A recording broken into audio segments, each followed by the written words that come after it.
From Studio 6B in the Fimble Recreational Center for the Fashionably Exasperated, it's Pran Funkels Live.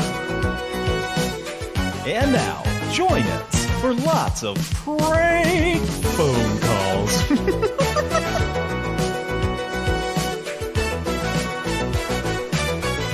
Pran Funkels. Live. Hello, people. Welcome to the show. I have to start off with a sad note, unfortunately. The wrestling enthusiast has passed away at age 57.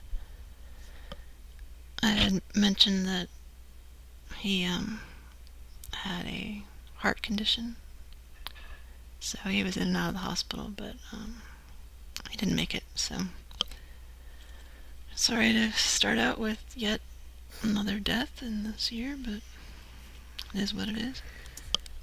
Yeah, R.I.P.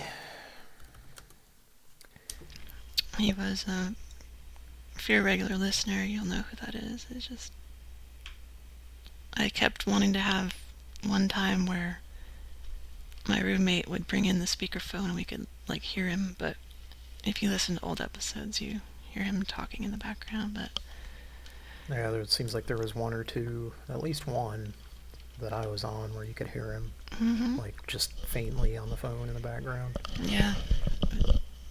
Enthusiastically talking about wrestling. Mm-hmm. Speaking of R.I.P., of course, Bob Saget. Yeah, that's right. Very similar to Norm Macdonald's passing. Not expected at all. Even less expected, probably, because I think some people had an idea that Norm was sick, but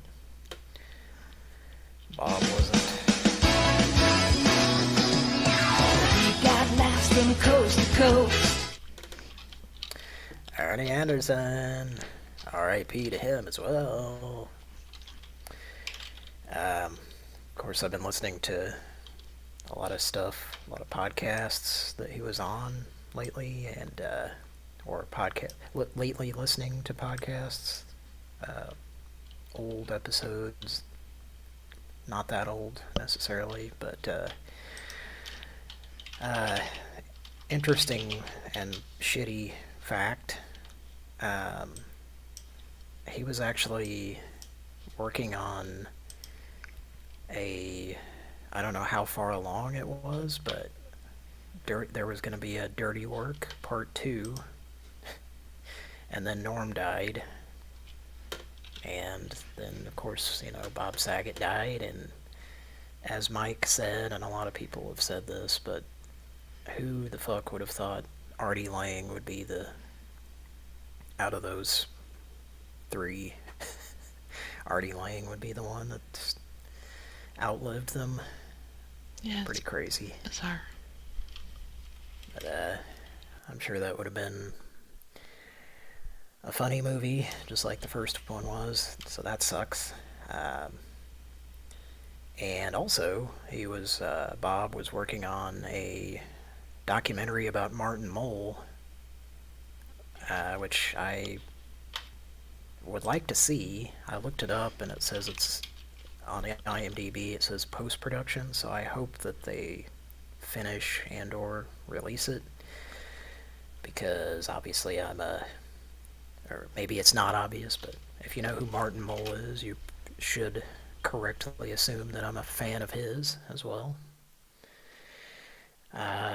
Anyway,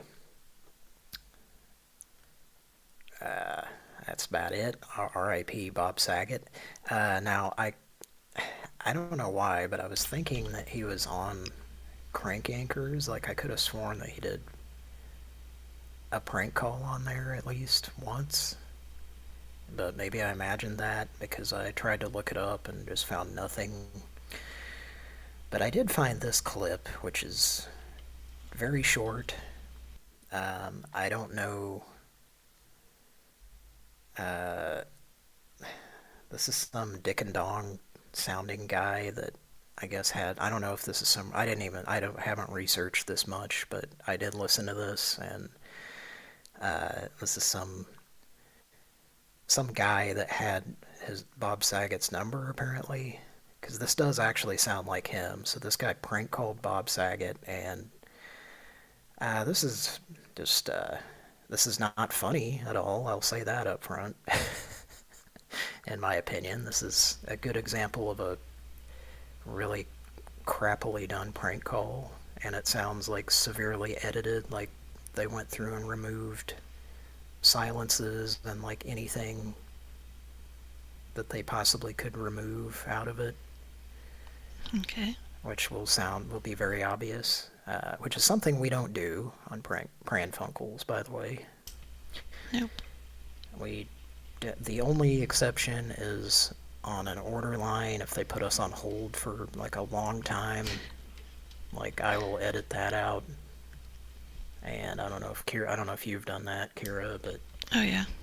I actually like put a fast forward effect on it, which if you actually slow it down, it is the audio unedited, but you know, digitally sounding.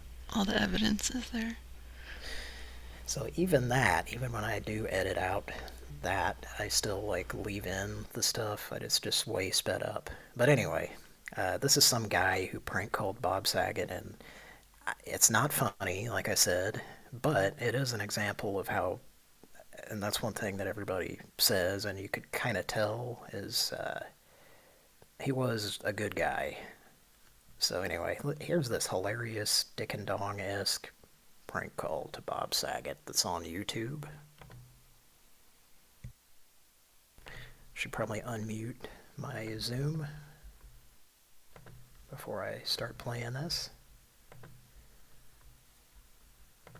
I debated about even like playing this, but it's very short, so. No, you should, I think. Hello? Hey, Bob, this is Gene Bramlett. Who is it? This is Gene Bramlett from Buzzards Gulch, Illinois. Oh. Well, here's the deal. We're having a benefit at the high school for children who have been burned in meth lab explosions. And what we're wanting to do is have some celebrities like you. We've already got Dennis Haskins and Danny Bonaducci lined up to come in and help clean up some of the aftermath of these meth lab explosions. Look, I don't do these kind of calls. You want to call, you can find out who my responsibles are. So thanks for the call, and please don't call back. But I'll do anything that's good. Just call my people like a professional would, sir. I wish you the best. All right, thanks. Now that was fucking hilarious, was it not? God, what an idiot. And of course the guy's in the left speaker only, and like you could hear how it was. Anyway, yeah, so Bob may have known he probably knew it was a prank call and just wasn't gonna, like, it was so fucking stupid that he wasn't gonna go along with it, you know? But that's what I thought, yeah. But he also gave him the benefit of the doubt, like, you know what's funny is kids burned in meth lab explosions. Yeah. Seems like they like scripted out a whole fucking thing, which is, you know, Patrick has talked a lot about not doing that with prank calls because it never works. Go ahead. It just blew up in that guy's face, totally. Yeah. And he still uploaded it like it's hilarious or something. Dumb fuck. Anyway, yeah, so, and one thing that I heard on multiple interviews with Bob was the subject of his stand-up was, you know, he was known for being pretty dirty, and he just said that something that I agree with, that isn't it better to say these things and get them out instead of thinking these things and then pretending like you're this perfect person who never thinks anything negative? It's just healthier to just get it out. Which I agree with. I'd rather hang out with people like that. Now, there is a difference between that and somebody who's just an asshole who's like, man, I just say whatever I think. Those people just suck. But there is a distinction, and you know it when you see it, you know? Mm-hmm. But, yeah, anyway, from all of the accounts that I've heard, he was a pretty good guy, and, are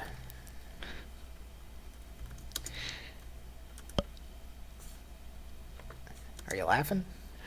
I was responding to Uncle Jesse in the chat. Okay. It says, more Kira, Cody, Mike, and Patrick in 2022. We will certainly try, but not any of us are having a particularly fabulous time in life right now. But we will roll through it. Yeah, so Mike's not on. He's still not feeling good. And Patrick also is not. I don't know if either of them are any better than they were last weekend, so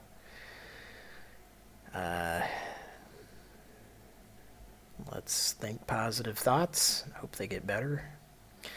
I was going to say, I was trying to make sure I had the website correct, but if you'd like to donate to Bob Saget's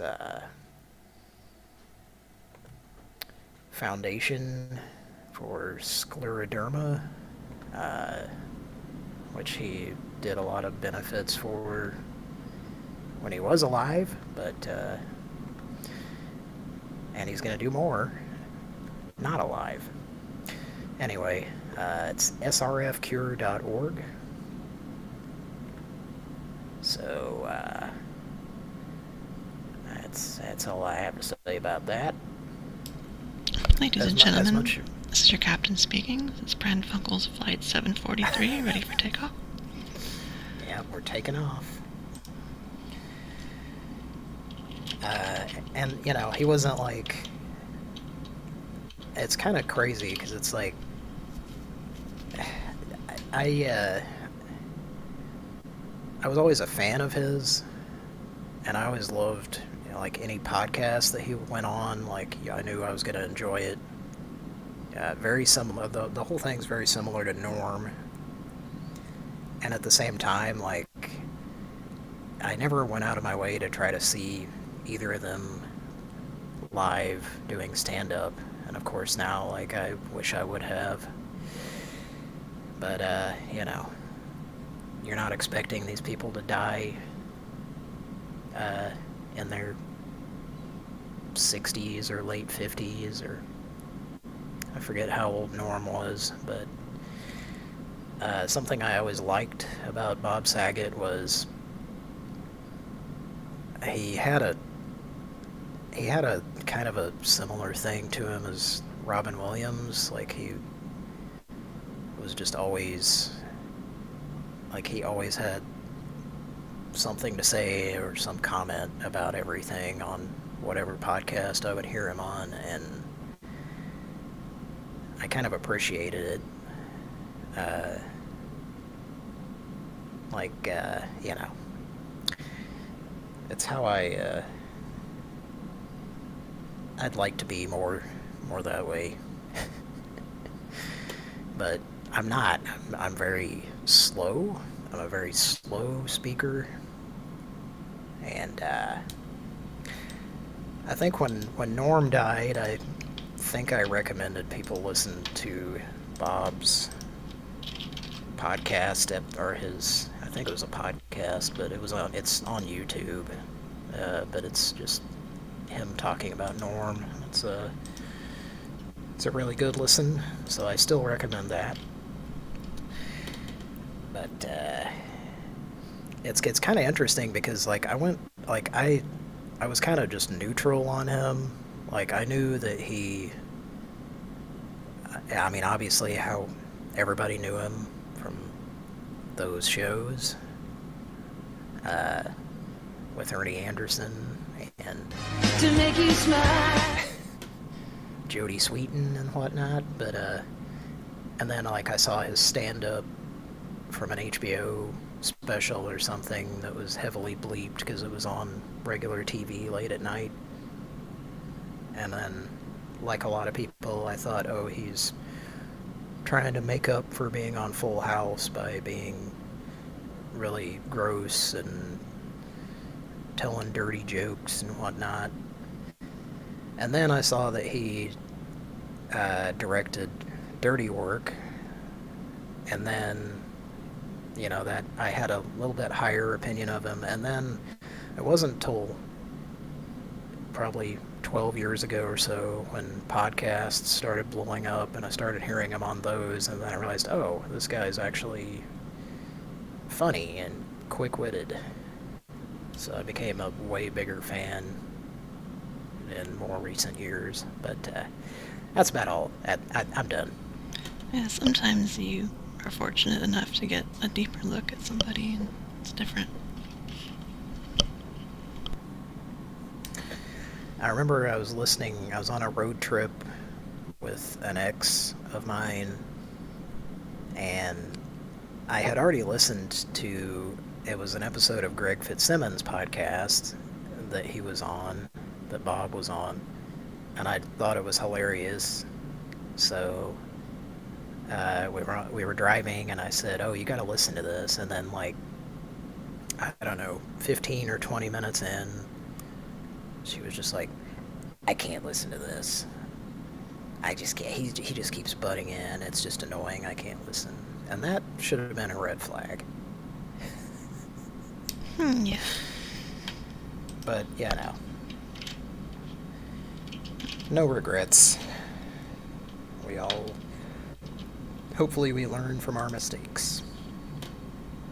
And Some people do, some people don't. if that individual's listening, how you doing? Thanks for listening. Because it is possible. It's highly possible. Anyway, let's move on. Okay. Wanna make some Pran Funkels? Yes, sorry for the microphone bump if you heard that just now. No, didn't. Trying to remember which dialing... Okay, there it is. Let's get You signed know what in. I'm trying to do? What? Trying to eat some eggs.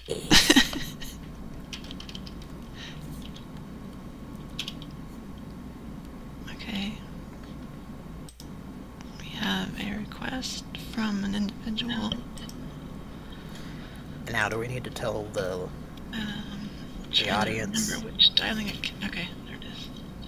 Let's get You signed know what I'm in. trying to do? Oh, What? there's the feed. Thanks. It's muted. Do we need to discuss quickly what the fuck is going on in the avatar there? Yeah. Our regulars that have been on the Discord already know. And if you want to be in the know, visit the Pran Funkels Discord channel. So what is it, Kira? Me and my pal Jim here plan to lay in a load of firewood before lunch. So we make no mistake about breakfast. Hot Quaker oats, pure nutrition. You know you're doing the right thing when you eat it. You can feel it helping you get all fired up. Then when you're not feeling all hungry at 10 o'clock and you're still going strong at 11, you'll keep realizing all morning, Quaker oats is the right thing to do. Chopping Jim's head in half with this axe is the right thing to do, too. You're just beheading Jim on the stump there. Chopping this bird in half that keeps tweeting when I'm recording that goddamned oat commercial is the right thing to do. Somebody shut these goddamn birds up. Alright, we have request from somebody. Is Bertha prepared to do a call?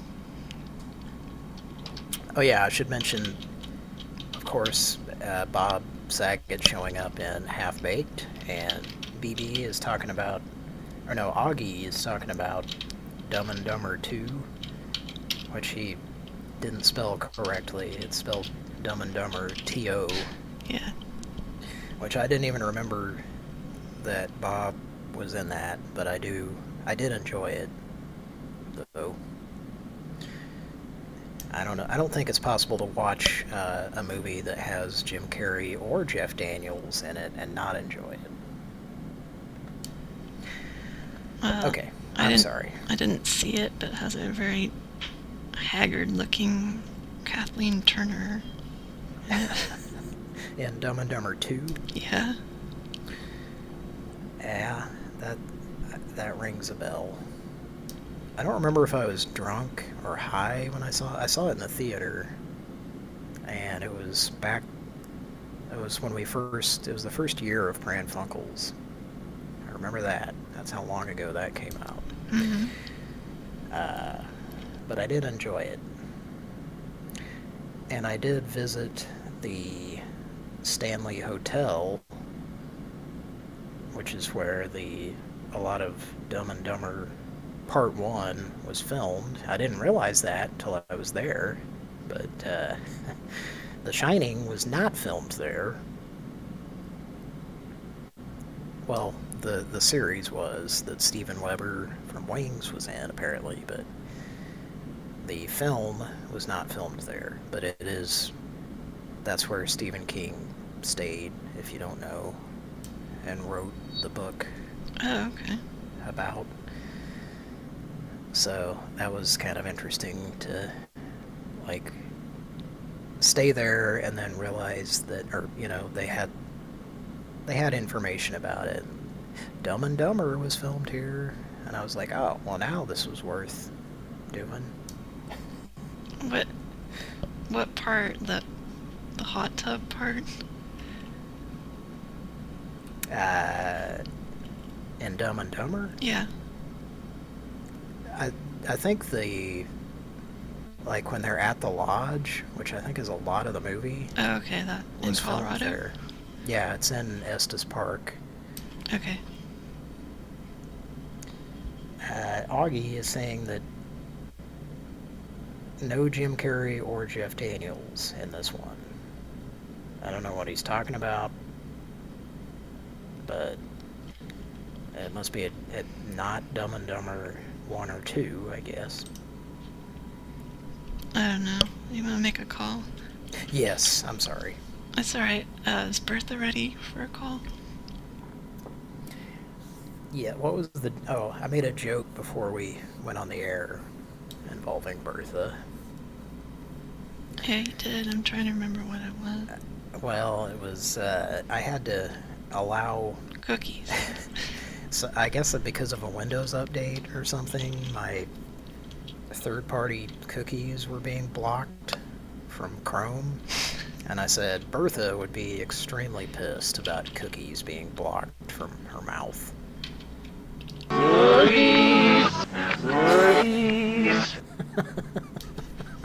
Thanks, Bruno. Yeah, so, I was gonna go into Bertha there, and Bruce distracted me.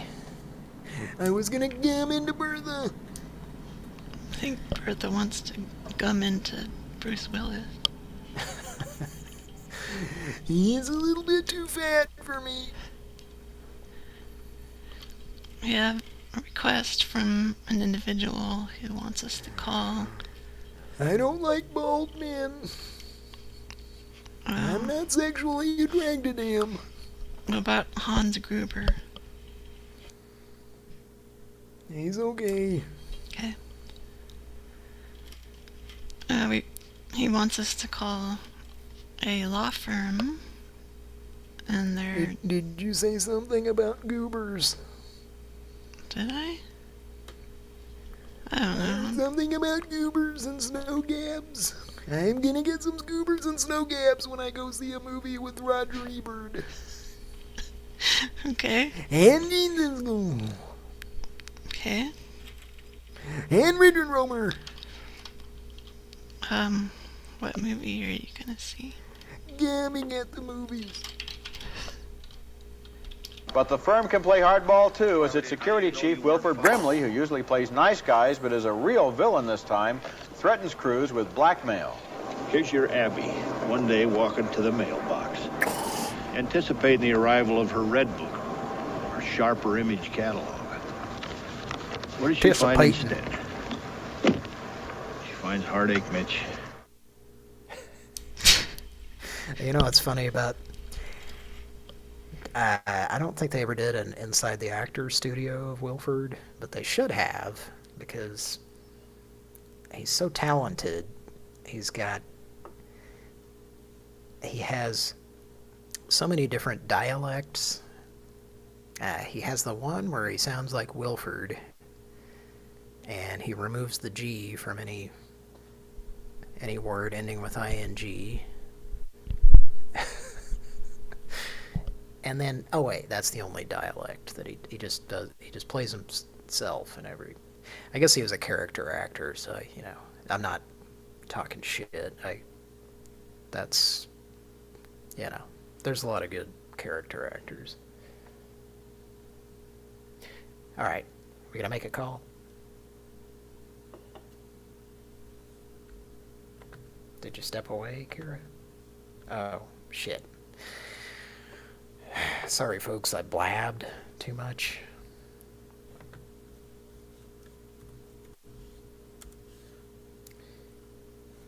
How's everybody doing?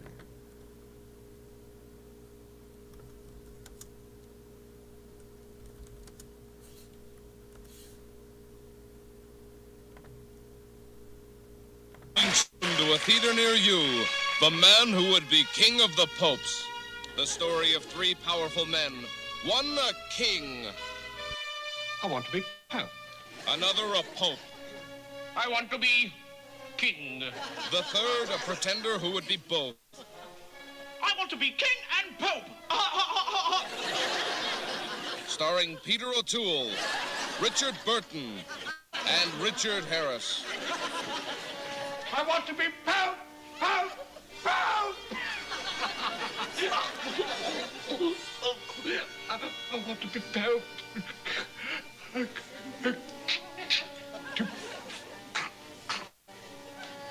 Woe to be king, power of the kingdom, but I am not infallible! When I was a boy, a mere lad, a fairy appeared unto me and told me that I would be both pope and king. But I am a bastard and a pretender. You'll see good acting at its best. Three tremendously talented actors and the only woman who can act with them without being washed off the screen. Oh, I love kings and popes and calla lilies.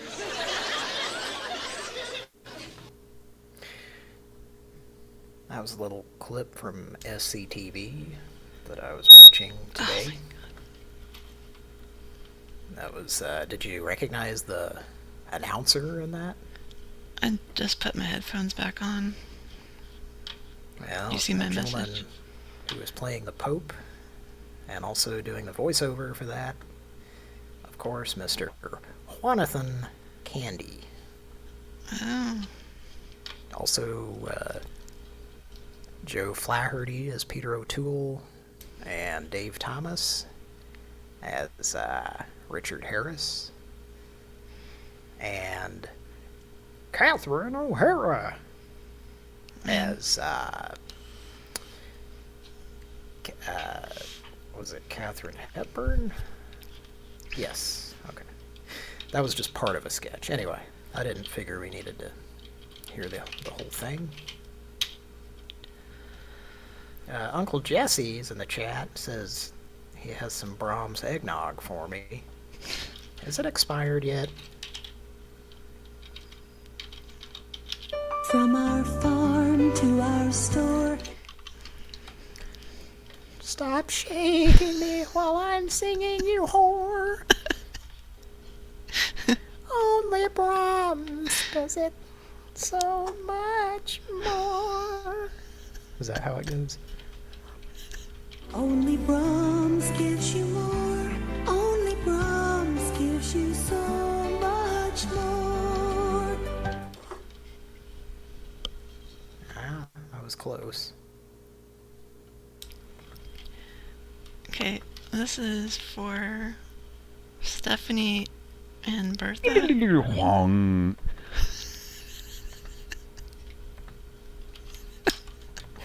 I'm sorry. Did I think Patrick interrupted for a second there.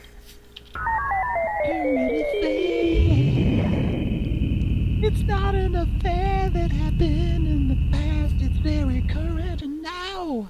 You love it and how you tune in every fucking night to a current affair.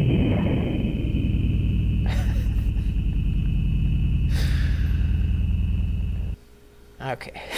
I'm sorry. It's okay. Derailing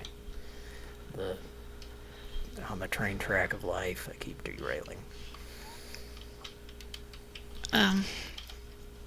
This is for Stephanie and Bertha. It's quite a combo in itself. Sorry, can I just interrupt one more time? Yeah?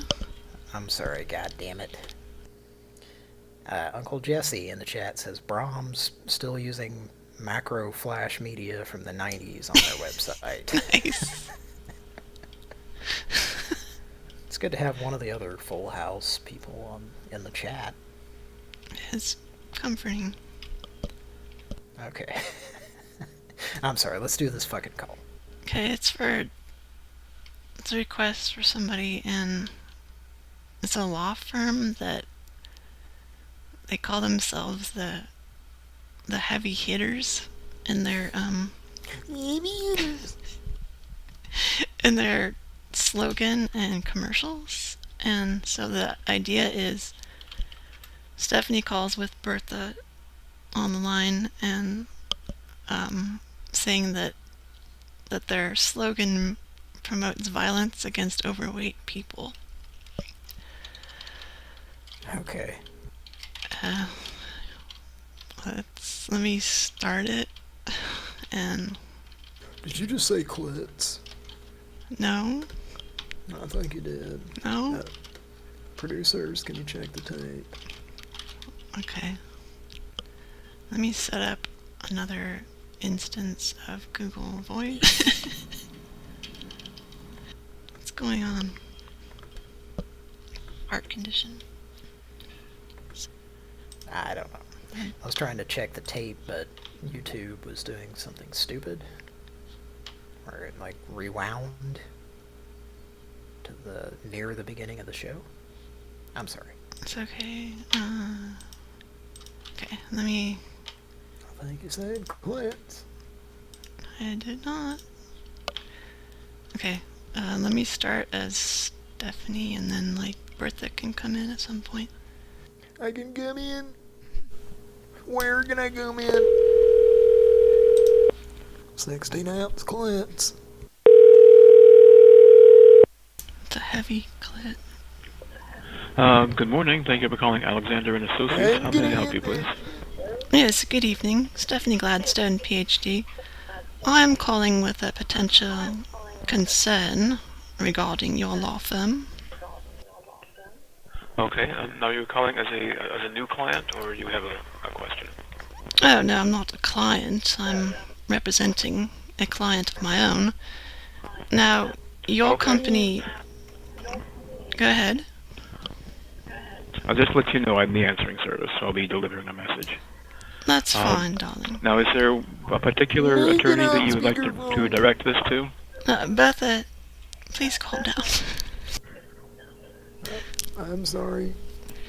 Okay, now, sir, are you familiar that yes, your law firm uses the term, you refer to yourself as the heavy hitters, correct? I believe so. I've seen the advertisement. I don't work for them. I'm a separate answering service, but I have seen their advertisement. Yes, now, the issue here with my client, her name is Bertha, I do believe that using this Sounds term... like a Lou Gehrig speech. Yes, Bertha. Using this term so loosely, do you not realize that its heavy hitters promotes violence against overweight people? Make it on speakerphone. Okay. One moment when I get that note down. Are you using a Bic pen? No, I'm just typing this into a web page. I Okay, prefer so that slogan, you the heavy hitters use a Bic pen. promotes violence toward overweight people. Yes, sir. It's very... I don't know if you... I don't appreciate it. My client Bertha is on the line. She does not appreciate that you would use... I see it every night on the TV and it upsets me. Right, did you hear that, sir? Yes. So she sees it every night on TV. Okay. I'm watching the episode of Family Matters where Steve Urkel goes into that porta potty. Okay. And I'm eating now, would you like me? Okay, would you like me to direct this to Mr. Alexander himself? Yes, sir. Please. Okay, and may I have your name again, please? Stephanie Gladstone. My name is Bertha. PhD. Stephanie Gladwell, you said? No, Gladstone. PhD. Oh, Gladstone. Okay. Get it right, you know, man. Bertha. Okay, and what is the phone number to reach you, please? God damn it. 402 McGonagals.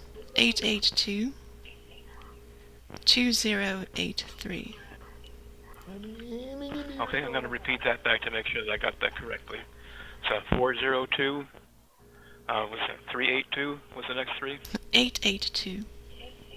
882, okay.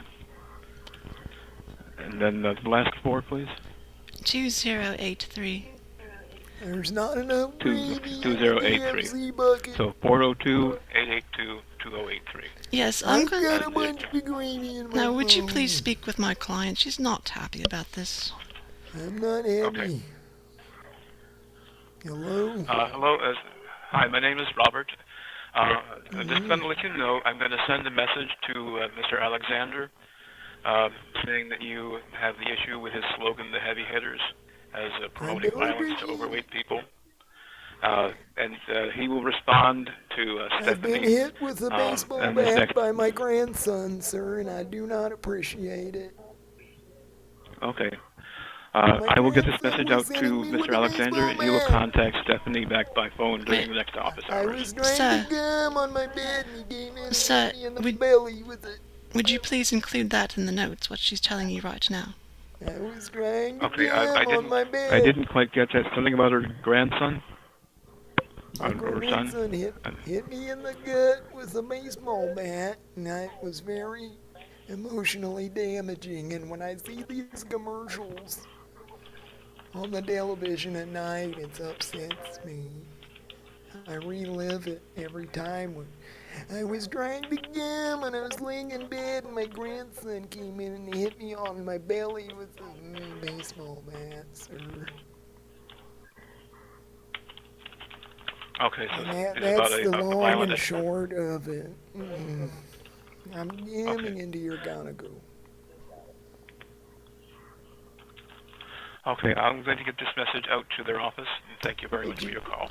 Just put in the part about me gamming into your gonago. Just one moment, sir. I need to confer with my client. May I place you on a brief hold? Yes. Thank you. Yo, outrun.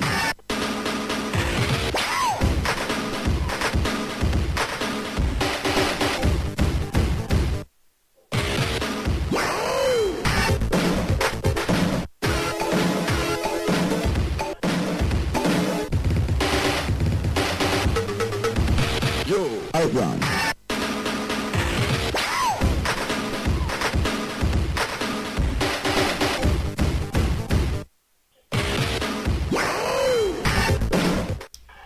Alright, sir. Now, Bertha, did you have any additional details about this? Now, your son blatantly heard this on the commercial and you think it got into his head and you think they are personally responsible for this beating.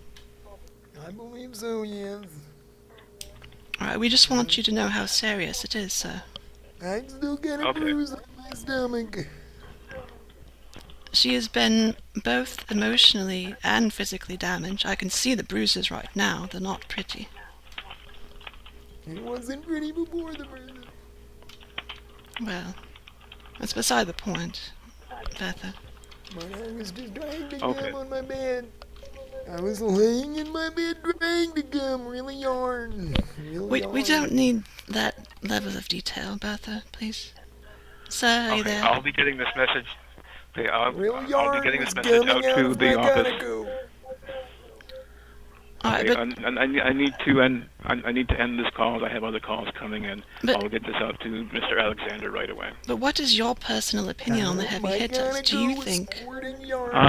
Yes, I never had any particular thoughts about it. Alright, well, thank you very much for your time, sir. God bless. Good evening to you, sir. So was I too much? No. No, you're just right. I'm just glad you didn't hang up. A little bit out of practice with Bertha. No, that's totally fine. It's surprising how difficult it is to stay in the voice. It sounded a little bit quiet, but... Oh, the whole time, or? Yeah, just like it could be 20% louder or something. I don't think I can do anything about that. That's fine. He heard you, and I heard you well enough, so... But the recent guy likes Outrun. Yo, Outrun. My microphone's up all the way, so... Okay. I think I was afraid I didn't want to be too loud doing Bertha. Yeah. So I might have been backing away when I shouldn't have. Probably. Do I sound okay now? Yeah, fine. Oh, I guess I could unplug the fridge, because that's what's going now in the background.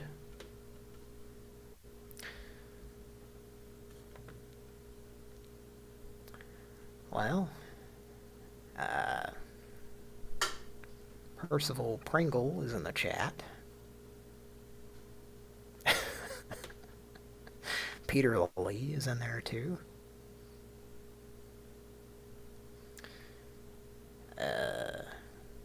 Gary Busey Burger King. Who else? Taco Dembowski.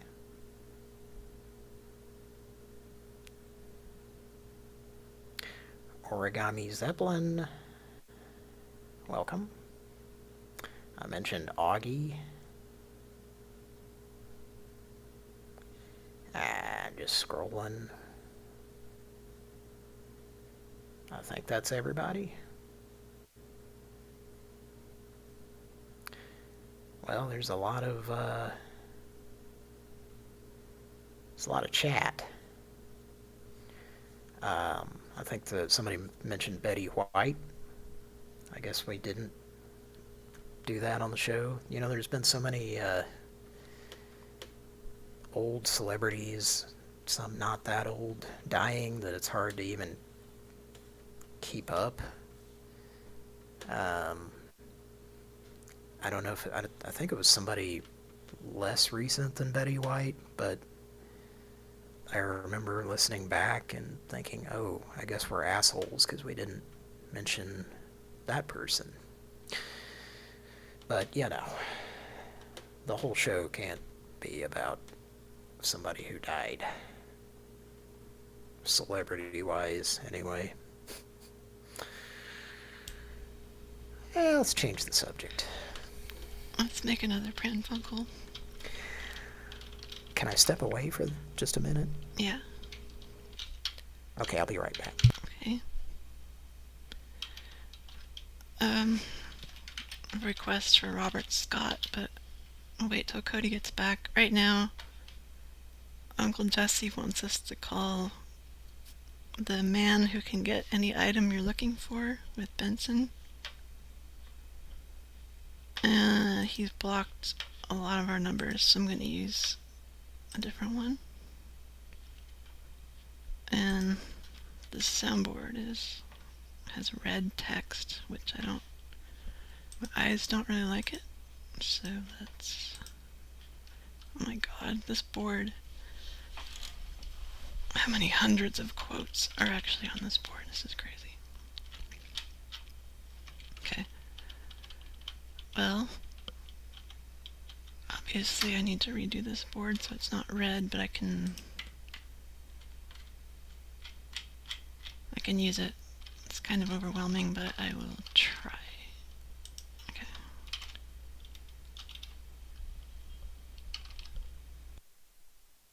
Please leave your message for 41. Okay, I dialed from the wrong number. Let's try this one. Shouldn't be blocked on this one.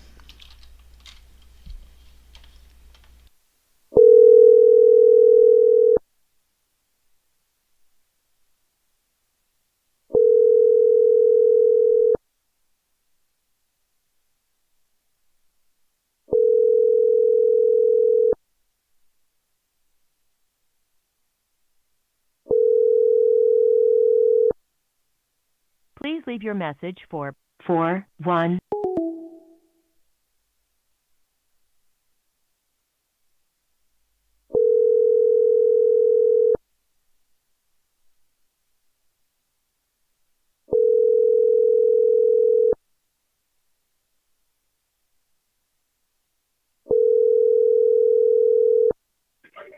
Hello? Hello? Hello? I answered my phone. What you say? And somebody out there on those lines is playing around and doing something. So I don't know if it's your phone or not. Did I accidentally call you or something? What's going on with the phones? Oh, I don't know. How'd you get my number? Well, my phone just rang. Oh, I did not mean to call you. I apologize for that. Someone just called me just now. I don't know. I got 2 calls from this number, so that's why I answered.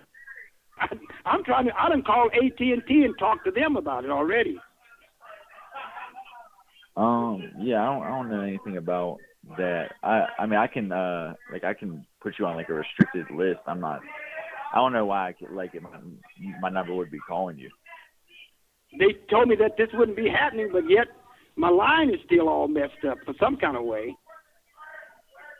Okay. Yeah, I'm not exactly sure why. You said what does my number keep doing? Mm-hmm. I was getting calls from Canada. People was telling me, you calling me over and you calling me over and over again, and I hadn't even thought about making a call to Canada.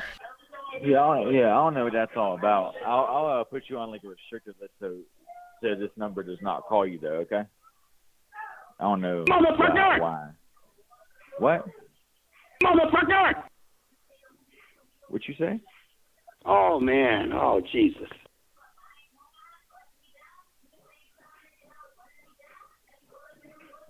Sir. Hello? Pardon me? Okay, I'm gonna put you on a restricted list. Is that okay? I mean, I don't know what else you want me to do. Well, all I can tell you is that it's not coming from my number. I'm not making those calls.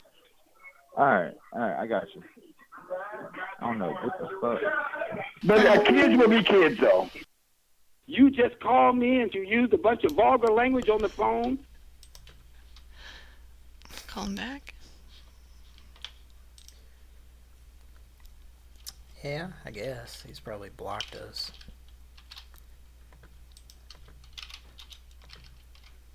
Not to be a downer. That's alright. Please leave your message for 4126. Yeah, you blocked that number. You done got blocked. Let's call from this one.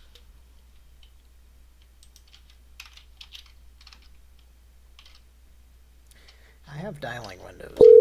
Okay. if it's the same number that you're calling from or not.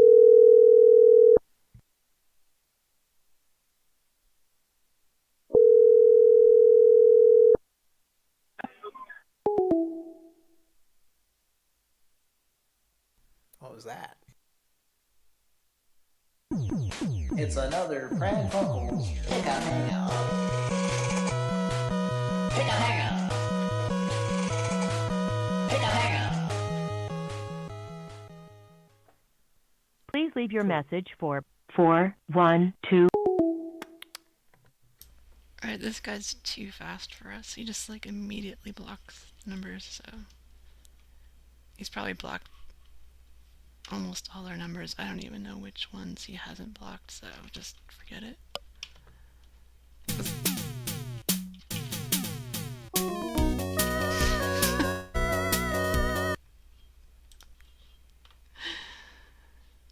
Is Tom Saltermeyer ready for a call?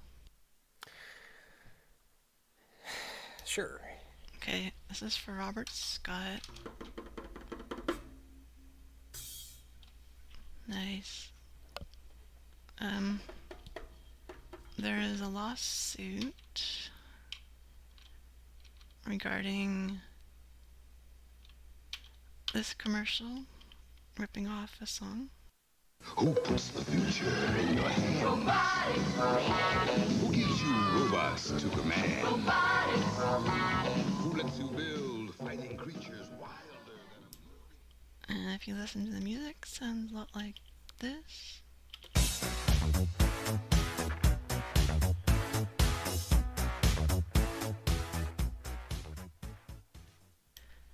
So Which sounds a lot like another song. Yeah. But this is a different lawsuit. Yeah, it's like a three-way lawsuit. So it's... Now that's a lawsuit I can get into. Tom and Stephanie and some floozy. Okay, so you know what law firm we're gonna call regarding this? Does it start with an M? Plain Morgan and Morgan. Plain Morgan and Morgan. Plain Morgan and Morgan. Plain Morgan and Morgan. Plain Morgan and Morgan. Plain Morgan and Morgan. Plain Morgan and Morgan. Plain Morgan and Morgan. Plain Morgan and Morgan. Plain Morgan and Morgan. Plain Morgan and Morgan. Plain Morgan and Morgan. Plain Morgan and Morgan. Plain Morgan and Morgan. Plain Morgan and Morgan. Plain Morgan and Morgan. Plain Morgan and Morgan. Plain Morgan and Morgan. Plain Morgan and Morgan. And away he goes into the black hole. Okay, so it's Ray Park. You're representing Ray Parker Jr. versus Milton Bradley, who made robotics. So how long's it been since we've had a Morgan hole? A long time. It's been an amount of time. Yes, sir. Not a while, just an amount of time. I thought that guy was gonna get hostile when Benson called him a motherfucker. He's like, "What'd you say?" And then he just didn't. Well, here's how I interpreted it. Being a longtime viewer of Breaking Bad and Better Call Saul, I think that guy, that's how you know he's fucking scary. Like, he just could not believe someone had the balls to call him a motherfucker. He just couldn't even... He was so taken aback that he couldn't even get angry. He was just... But once he has a chance to collect himself and get angry... Oh boy. I didn't have any good things to follow up with to like really keep pushing his buttons, so I don't know. There are too many quotes on that board. Alright, so Tom... I mean, he was adjusting his tie like Gus Fring. Yeah. Which, of course, he did one last time before he fell over. But no spoilers on Pran Funkels for something that happened 12 years ago. 11, I'm sorry. Okay, is Tom ready? Yes.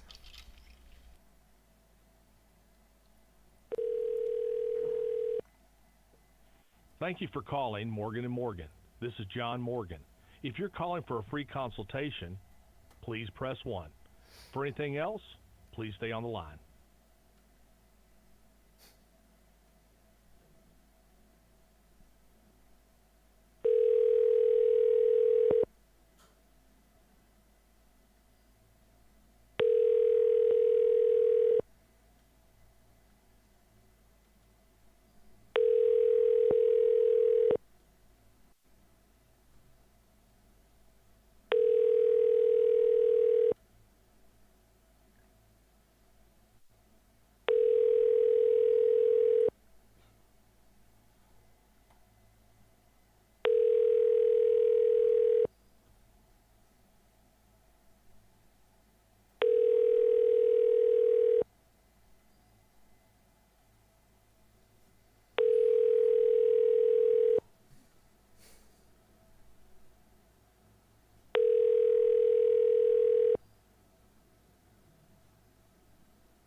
And we're taking off.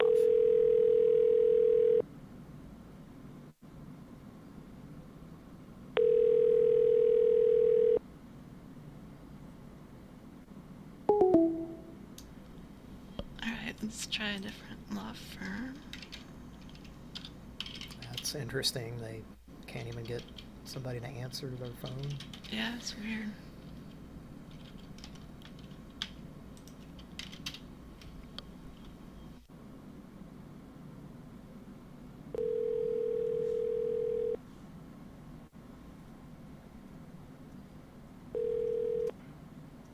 Thank you for calling Client Inspector. How may I help you?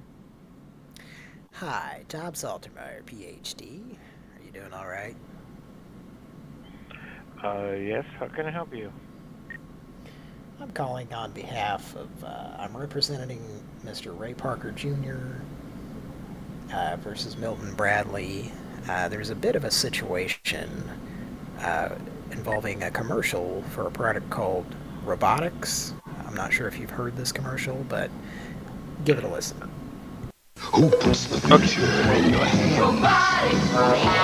Who gives you robots to command? Who lets you build funny creatures wilder?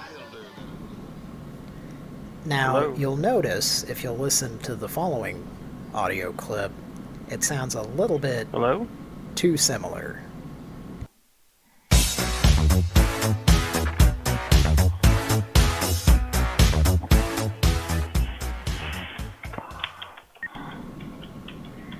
Now, sir, when you are... Yes, can you hear me? Hello? Yes, sir, can you hear me? I think you can. Hello? Yes. Hi, sir. How are you doing? Hi. Is there something I can help you with?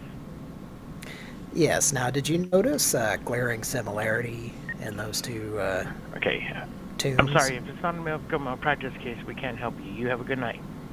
It is medical malpractice. My client was severely emotionally damaged over this situation. I'm sure you can understand. Okay. We've all been there. We can't help you with this. You have a good night.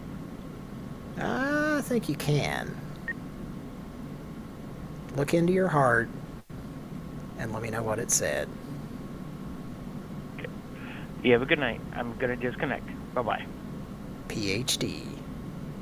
Tom Saltermeyer. I love you as much as you love yourself. Think about that. Okay. I think it's time for a Kika callback. With Stephanie? Yeah. Or... I think we got disconnected there.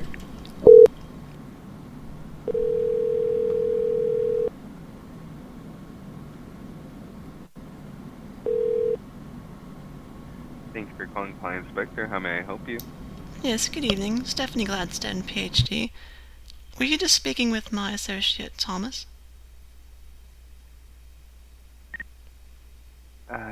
No, I don't recall, ma'am. I'm actually part of the answering service for Line Inspector. Alright, well, I can run this by you then. We have a lawsuit here, potentially, we need your services for. Now, Mr. Ray Parker Jr., he happened to create a song for Ghostbusters, but the people at Milton Bradley thought they could get away with ripping it off, as they say. Now here is what Milton Bradley did. I'll briefly play it for you. Who puts the future in your hand? Nobody. Who gives you robots to command? Nobody. Who lets you build fighting creatures wild? No. Alright. It's the announcer who's got chocolate milk in his mouth. Tom's turn again. Does all the commercials for kids' toys like this in 1984. Hello?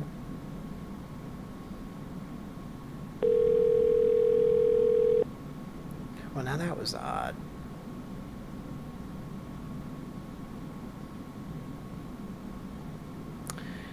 These rings are simply not getting enough oxygen. Thomas, do you have them on the line? I heard the beep. I'm not sure. It rang and then it sat there for quite a while, and I'm not sure what's going on. Well, I can hear the beeping. It's obviously there.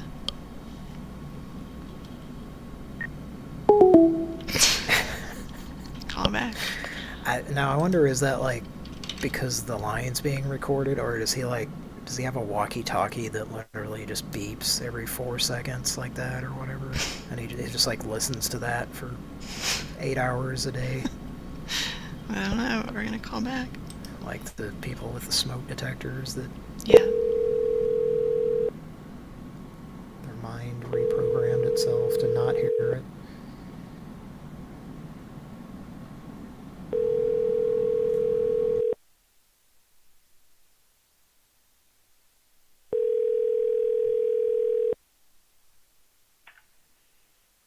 Thank you for calling Client Inspector. This is David. How may I help you? Yes, hi, Client Inspector. Hi, Tom Saltermeyer, PhD. Hey, how are you doing tonight, sir? Oh, good. How can I help you? Well, I'll let you speak with Stephanie on this matter. Stephanie Gladstone, PhD. Hi, this is the receptionist here at the Client Inspector Legal Law Firm. How can I help you? Yes, my client and I have been calling your law firm and speaking to some people who are very rude and keep hanging up on us tonight. And again, I apologize on that behalf. Is there anything that I can do to help you at this time? Yes, sir. We have a pending lawsuit. We are representing Mr. Ray Parker Jr., who did a certain song. And then the board game company, Milton Bradley, as you may know, they put out something called Robotics, and their commercial sounds embarrassingly similar to a composition by Ray Parker Jr. I'll let you hear. Who puts the future in your hand? Nobody. Who gives you robots to command? Nobody. Who lets you build fighting creatures wild? Now, obviously it sounds very much like this.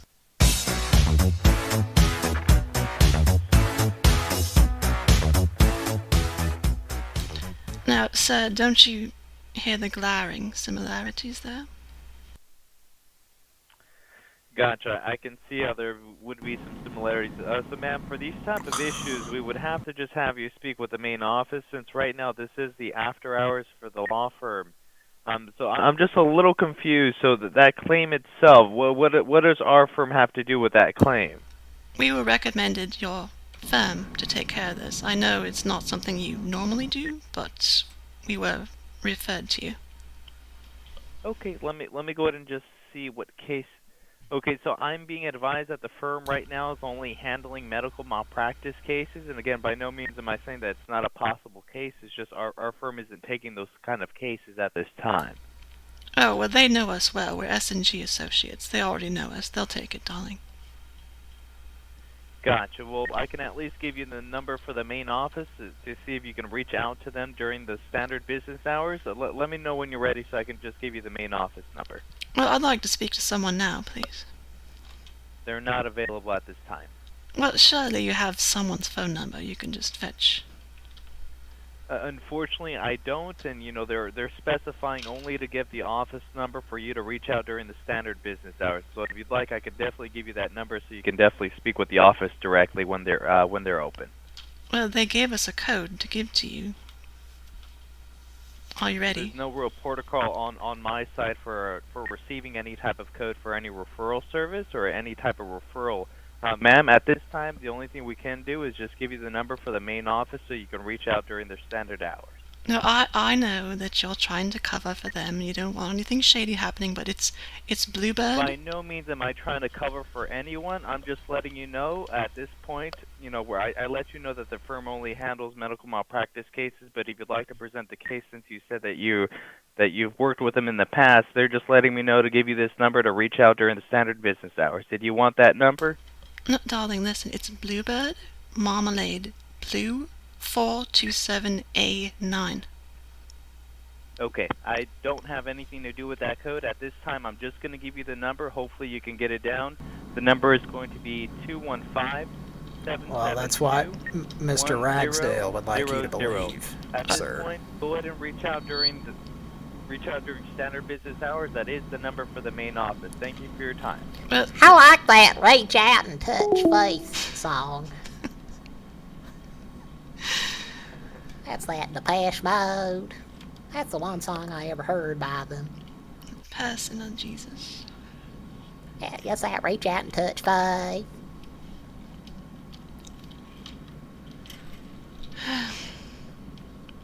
People are not very much fun tonight. Well, everybody Wang Chung tonight. Yeah, he was randomly getting loud. It's like Google Voices. Hey, was that? Yeah, I mean, I was pretty sure you weren't doing that. No, it's just Google Voice. It's like getting really, he'd get quiet and then really loud out of nowhere. Yeah, it's pretty dumb. Well, that was fun. Yeah, we got a good enough response. Your pot pie is ready. Thanks. I think I heard a beeping in the background. Not here. You must be high. There was a time, probably about 4 years ago, when Patrick made that comment, and unknowingly that it was in fact a pot pie. Nice.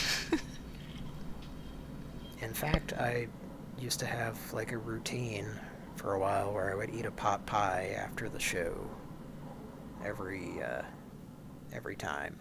Oh, that sounds good. A pot pie or the noise in the background? Pot pie? Yeah. I would get the Marie calendars, the broccoli one. Yeah, those are good. I like broccoli and cheese or something like that. And yeah, it was pretty good. And I'd put it in the oven when I was at that particular house and cook it for an hour or whatever, because they're way better if you do that than in the microwave. But then when I moved to where I am now, not this house but this area, then I was doing them in the microwave, and I think that was commented on a few years ago. Was it? It's crazy to think back to just, memories that are just a picture, you just think back to a specific time, and I just think of specific episodes of Pran Funkels and where I lived at the time, because I've lived at so many different fucking places in the last 5 years. Yeah, a lot of studios. Yeah. So, like, I remember specific things about all these houses, and like when I listened to those calls with Richard from that episode that he did with me in 2015. Mm-hmm. I remember that night. I can picture just sitting on the couch, and I think Richard was like standing up the whole time in the living room. Why? That's just how he was. I'm just like pacing around and drinking, and you know. Huh. That's weird. I never pictured him doing that. You can't tell by listening to it, but yeah. Unlike when he was doing a call or, you know, talking, he would just kind of lean into the video camera, which is what I was using for a microphone back then, which really, when I hear those, I think it did sound pretty good. Yeah, it did. It was just a video camera in the ready position the whole time, just using the built-in microphone on it. That's a great microphone. And running that into a laptop that was running Windows XP, a laptop that currently is 20 years old. It's fucking crazy to think about. Mm-hmm. But it was older than shit back then, and it was working at least to, you know, get on Skype. But you couldn't do shit with it now. Well, it would take a lot of doing. Yeah, Windows XP is pretty useless now. Yeah. And it's pretty muselix. That's what I said. After I went to the bathroom. If breakfast were as it was meant to be, it would be a centuries-old balance of fruits, grains, and nuts. The breakfast Europeans called muesli. Now muesli comes to America as Kellogg's Mueslix. Oats, wheat, rice, corn, barley, raisins, dates, and hazelnuts. Kellogg's Mueslix. 5 grain or bran. What breakfast was meant to be. Now that brought back a lot of memories. I remember making fun of that commercial as a kid, which makes me feel older than shit, because what we just heard sounded older than shit, but I remember it being on TV and impersonating that guy and saying, I would like pooch out my lips, kind of like Donald Trump, and say, Kellogg's Mueslix. And now that I'm hearing it, it's that's like just some white guy trying to sound like a Native American or something, I think, is what's going on there. I guess. What is that accent? What's that dialect? Because as a kid, I just thought it was like, it's some Indian guy, you know.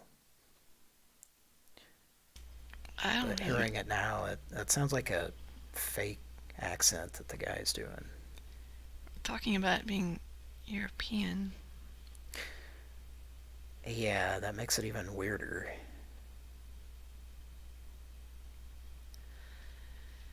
Well, up next. That Mueslix, it's very meta muesli. Lick this, bitch. It's a pretty good cereal. I like it. Meta muesli like this, bitch? No, just Mueslix. Mueslix with Metamucil sprinkled on it. Like sugar. I heard you're talking my language. But that's a and cold he just cereal. smiled and handed me a diarrhea sandwich. But it's a cold cereal, Wilford. Well, those are the devil's work until I'm paid to advertise a Quaker cold cereal, that is. Yeah. And then suddenly, cold cereals are A-OK. But you know what you do with that cold cereal? Pop it in the microwave for about 90 seconds. Okay. With or without milk? Well, I think do you remember that? There were commercials and Wilford was not, this is after they got... You're gonna love it in an instant. Not so nutty and fudgy and pumpy and humpy and crumpy and dumpy and lumpy and chunky. And nutty and fudgy and pudgy and budgy. What was I saying? Talking about microwave cereal? Oh, so I swear it was for the Quaker Oat cereal, but they were telling you to, like, microwave it. Or maybe I'm just mixing that up with Grape Nuts, because there was definitely, like, a Grape Nuts commercial where they said to, like, pour a bowl of Grape Nuts with milk and then just microwave it. Oh, that's probably it.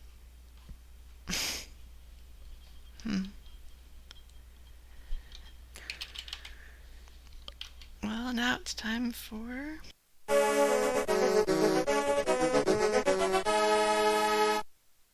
like an asshole.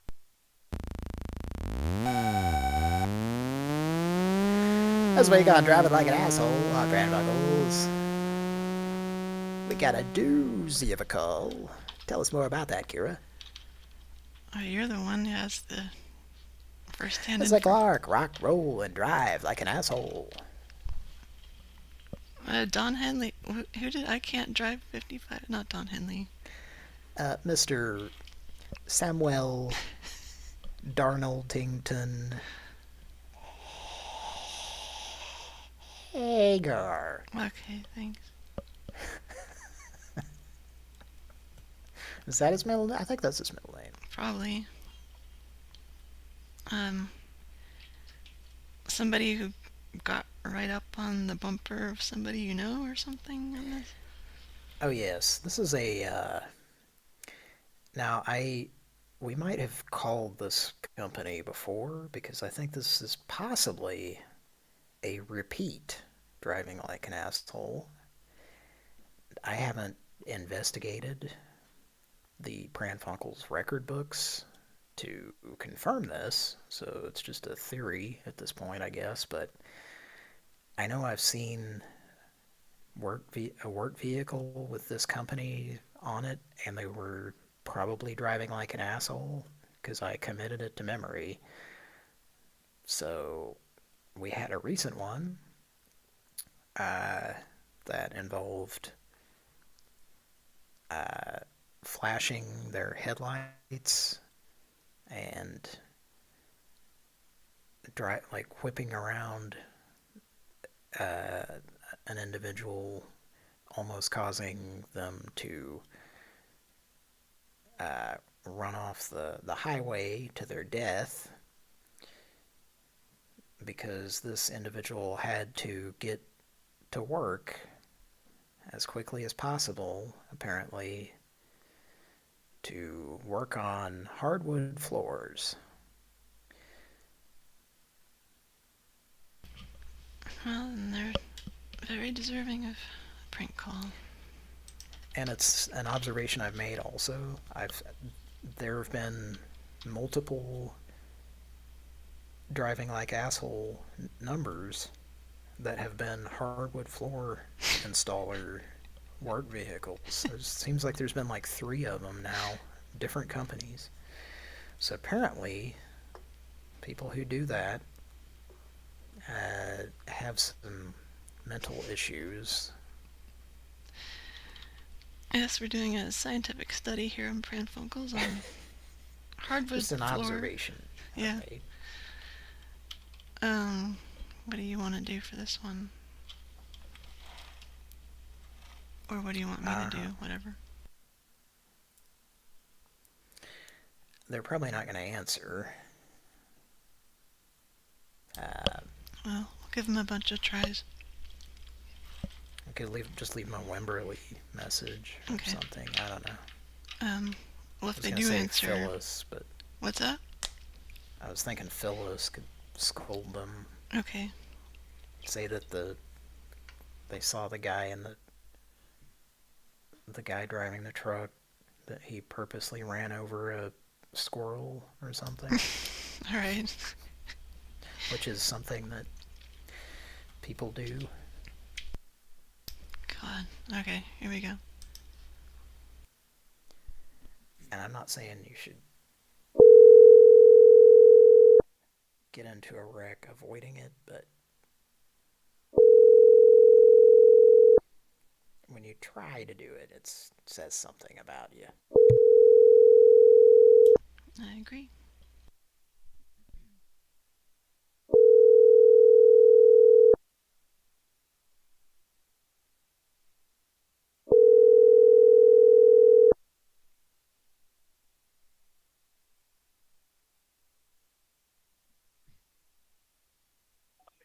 Hello, you've reached Nicole Leonel with Matuda Hardwoods. Please leave us a message after the beep, and we'll get back to you as soon as possible.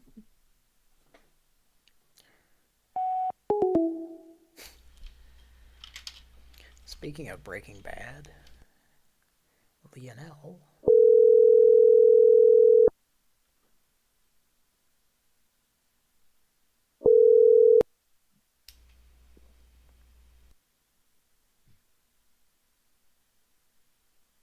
Hello? Hello? Hole and all. Is this the hardwood flooring? Yeah. All in all, I wasn't very pleased with your family-sensitive news, bad driver. What? A gentleman was not driving very well on the highway. Okay, but it's 1 in the morning, and we only have one driver, and we are in debt. Well, I'm very upset and I can't sleep. Okay, well, I'm sorry, but it's 1 in the morning. I beg your pardon? This is, no,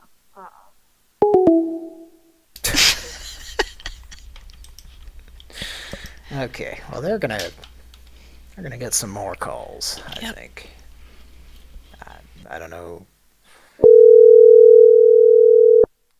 I don't know if about right now, but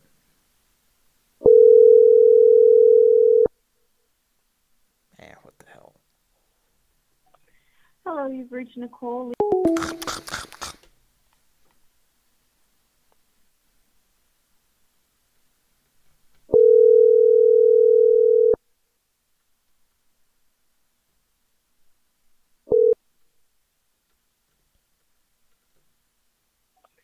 Hello, you've reached... Don't get your broader bund in a bunch. 16-ounce broader bund. Hello, you've reached Nicole. 16-ounce Clint.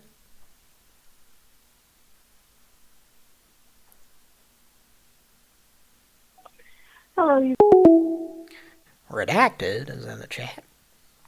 Love you lot. Different number.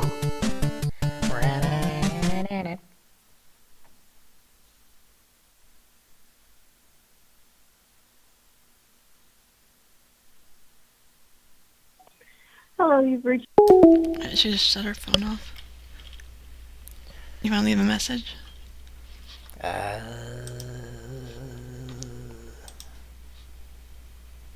Nah.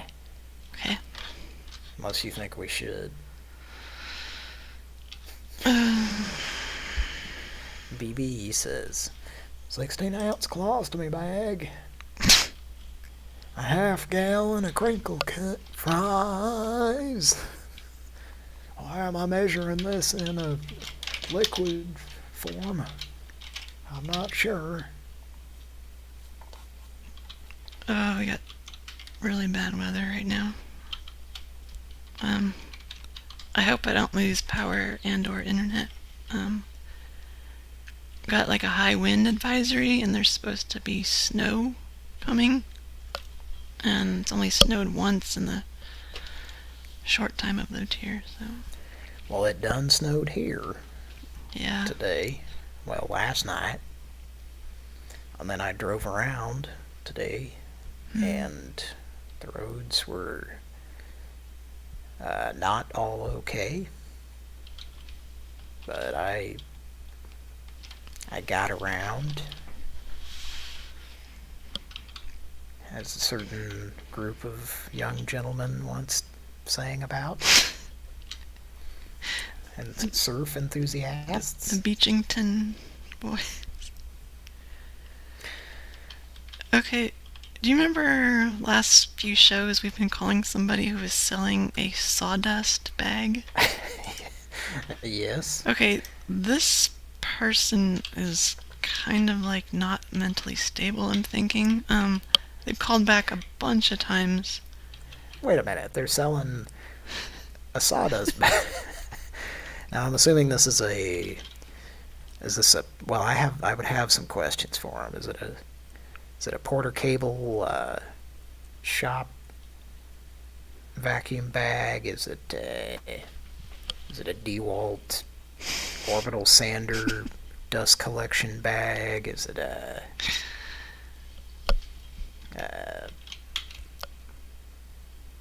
well, those are the only two options. Porter Cable belt sander dust collection bag. I have no idea, but they keep calling back. They never answer when we call. So they've left us 2 voicemails, and I'll play both of them. I've cut out a lot of silence. The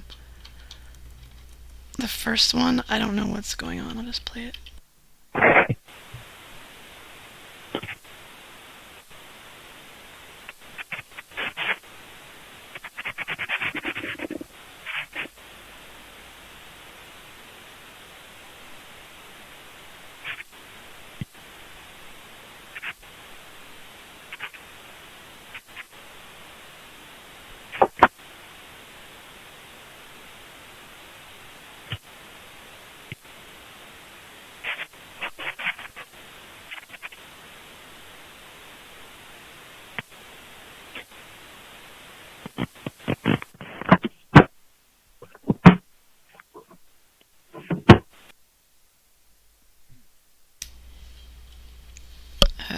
Probably had 5 or more callbacks. That was one message.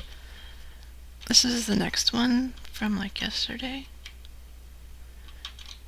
It's sort of the same, except now they're like doing this creepy whispering, I guess. Just whatever. Have a listen.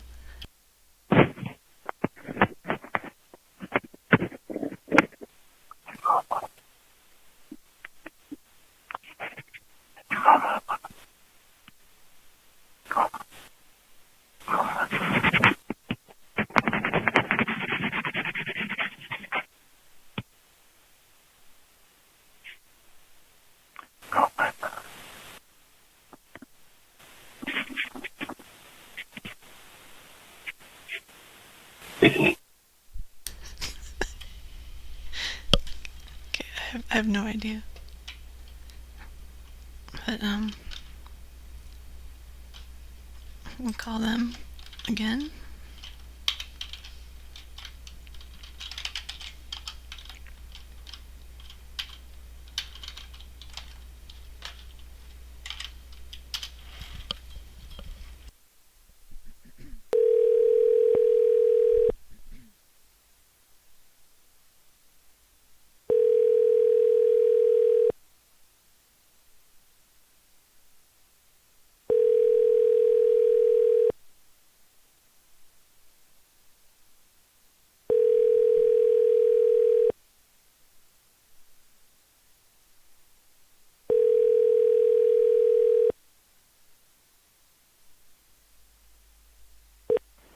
Yeah, this is Junior Ignazi.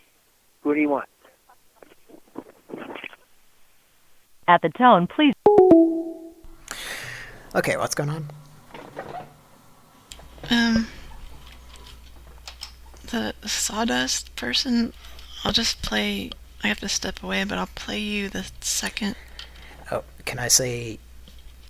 I forgot to mention the other option for what they might be selling. It could just be a garbage bag full of sawdust. No, I saw the picture. It's like a yellow... I'm trying to think of what the name would be. That yellow and black... DeWalt. Yeah, DeWalt. I think it was a DeWalt bag. Okay. Like a big bag, or... I couldn't really tell. I don't know why I care. I'm just thinking, to me it would be like more amusing if it's just like a tiny, like orbital sander, the dust bag off of one of those. But was this on Craigslist or something? Yes. So yeah, I mean that totally could be what it is. Well, they left a couple messages. I'll play the second one because it's more creepy. The guy's like, person is whispering. I have to step away. Here's the number if you want to call. I'm going to play this and just step away. Okay.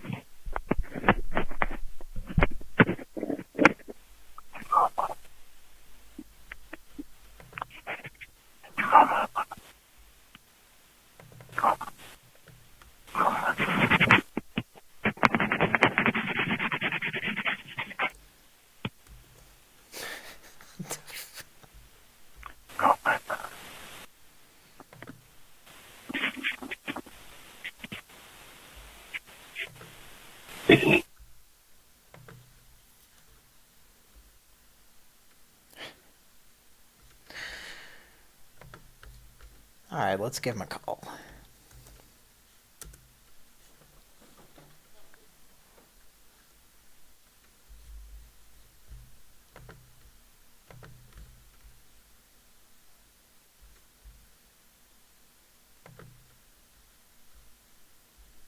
Says it's dialing.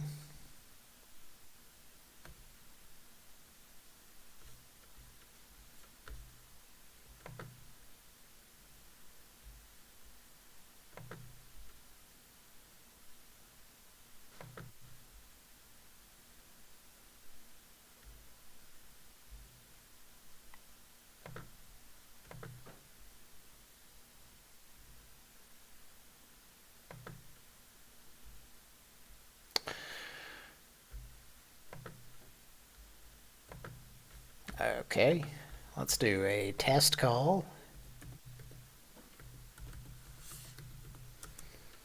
to you-know-where. This is Oklahoma City Weather Now.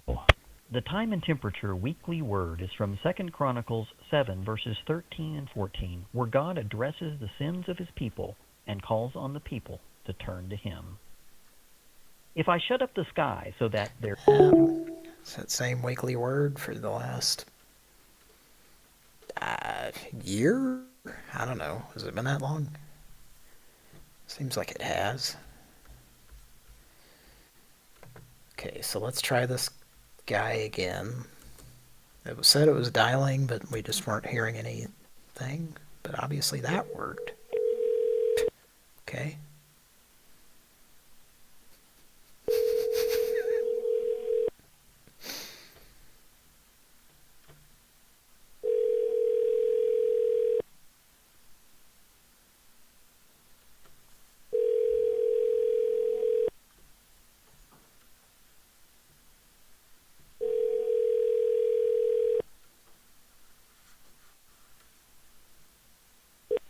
Yeah, this is Junior. Ignore.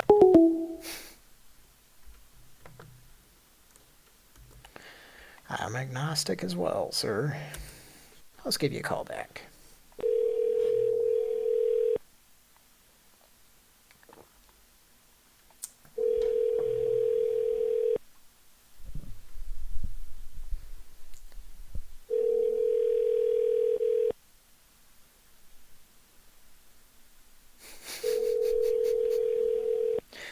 I like the name that's this number is saved under.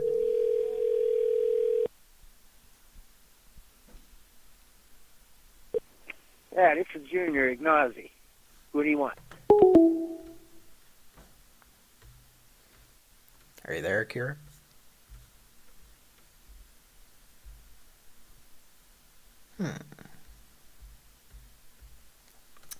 Well, you know,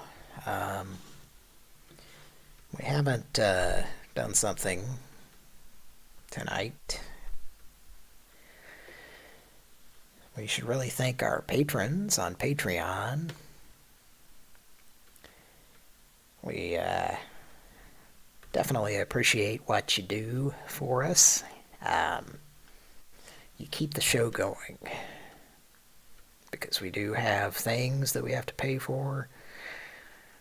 And these things, well, let me tell you this. They cost more than a penny or two. Yeah. Sometimes they cost $1. Yeah. Sometimes they cost $83,000. But we use your generous donations for all that shit.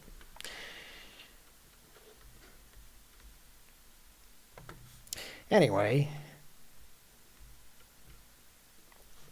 I think we should thank our patrons on Patreon. Redacted. Jimmy Soba. Yeah. Machete. I don't know. I'm kind of loyal to.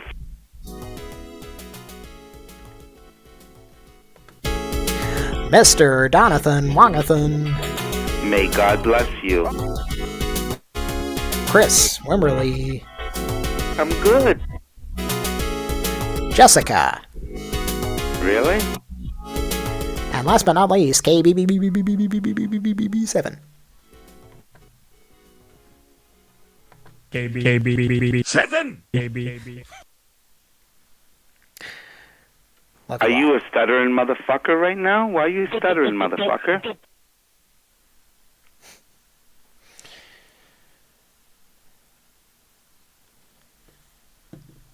Alright, well, thanks for filling in for Hector.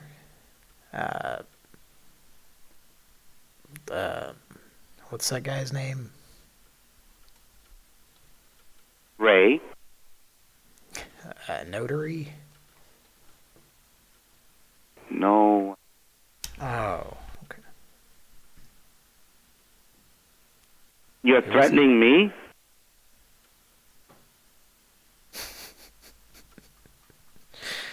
What kind of car do you drive? You have a Ferrari? You calling to tell me that you drive that?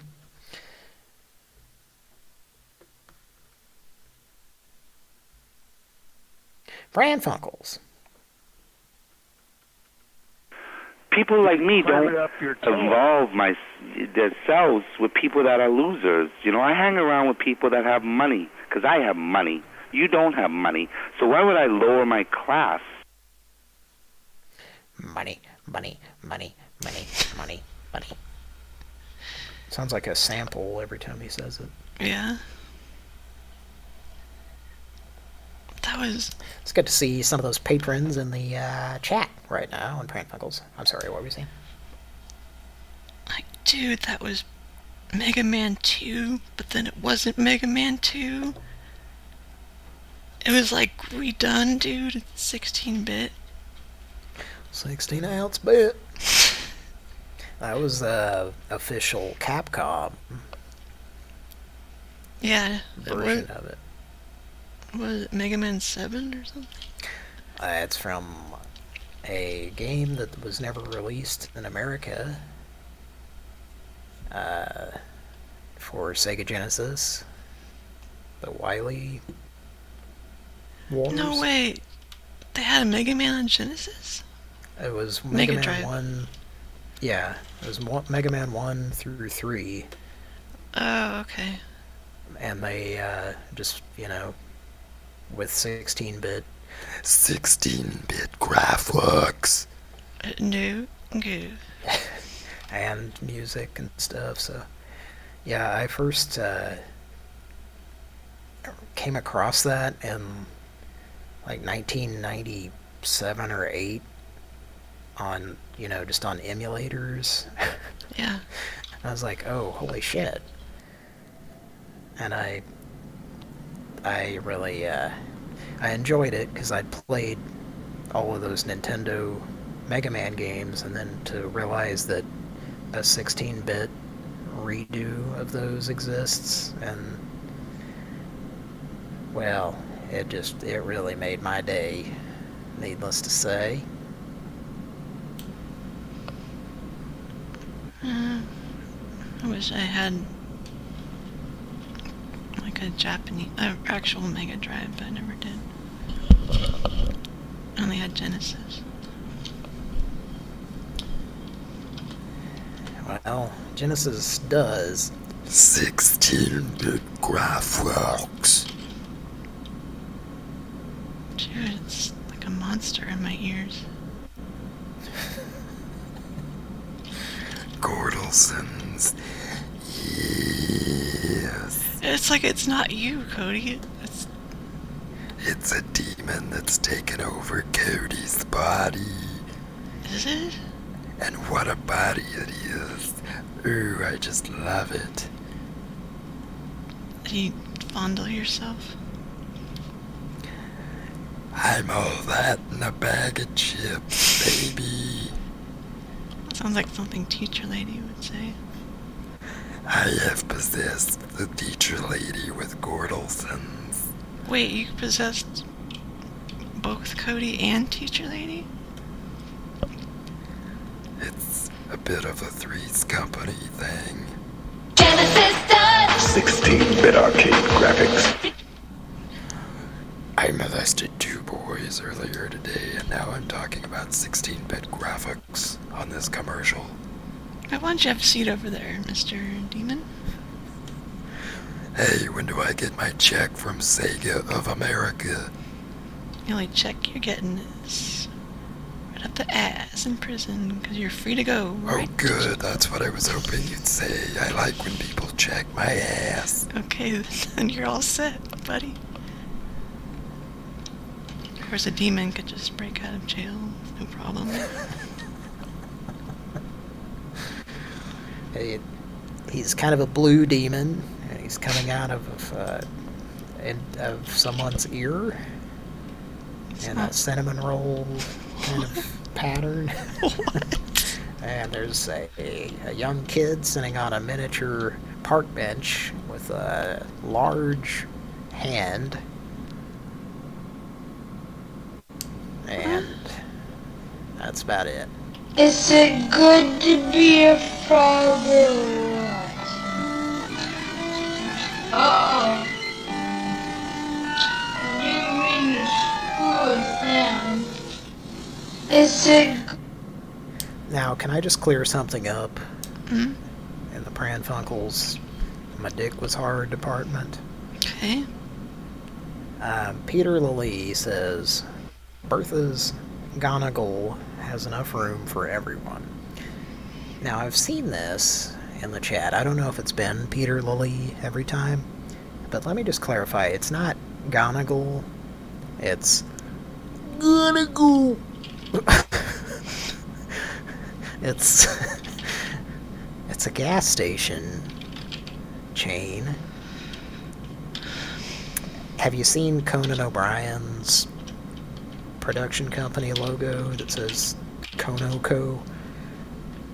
That logo is sort of a redo of Gonna Go.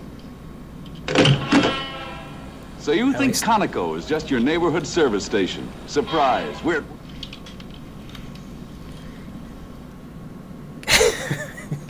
Gary Busey Burger King says Gonna Go. Yes. If Mike were on, he would have that clip of that guy. That's something that randomly pops into my head when I'm at work. It's just that guy saying, Gonna Go, is that correct?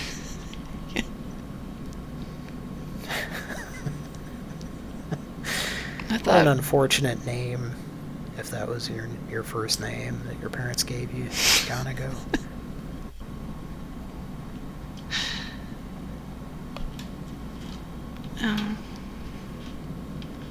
Make a Pran Funkel. UC Burger King says if Mike was here, he could play the sound clip. There's an Aerosmith video game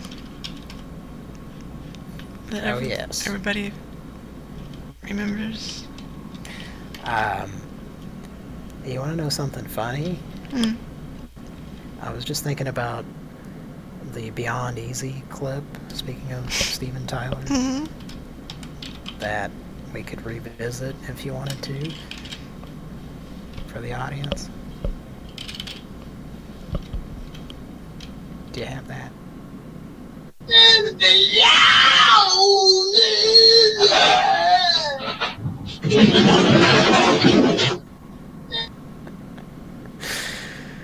So that has not happened in this current basement. Well, we need to fix that oversight, don't we? It is unfortunate, and I think I have an answer for why. Yeah. Most of the Pran Funkels previous locations that I was broadcasting from, I was on a hardwood floor, and in this case, or some kind of floor that was kind of slick, and in this case I'm actually on a rug, and I think it's so hard to make the chair roll around. It's an office chair, so how I would end up falling and making those sounds before were just, I would just like nervously scoot my chair around on the hardwood floor, and then this chair is like fucked up, and I told this story on the show years ago, but why this chair like wackily is a word, right? Wackily. It is now. Ejects me. I was moving one time and I had it in the back of my truck that I once had.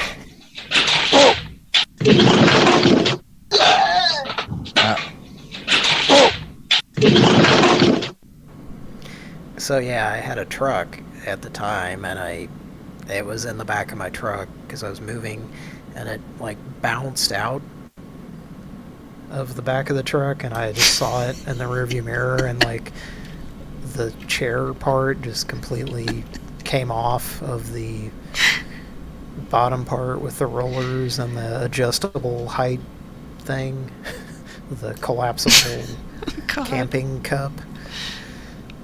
So yeah, so I like stopped and I picked it up, and like it's like the chair still like sat on top of it, but then ever since then it was not attached. So if I like scooted around too much or like started to stand up or something but then sat back down, it would just like fall off. And thank God I wasn't impaled by the lower part. Yeah. Or, you know, my sack didn't get ripped or something. I don't know. Jesus. Or didn't go up your ass. Yeah. You no longer use that chair? I know, I'm sitting in it right now. Okay, well take the rug out. That's a bit of an ask, as we say in the business of not doing stuff. Like when someone proposes that we do something that we don't want to do, we say, that's a bit of an ask. Well, we need the next clip. When I go to work and they ask me to do something, I just say, that's a bit of an ask. And then I just stand there. Well, you do realize that you have to suffer for art. Tell that to the guy that works the lamination machine at your local library.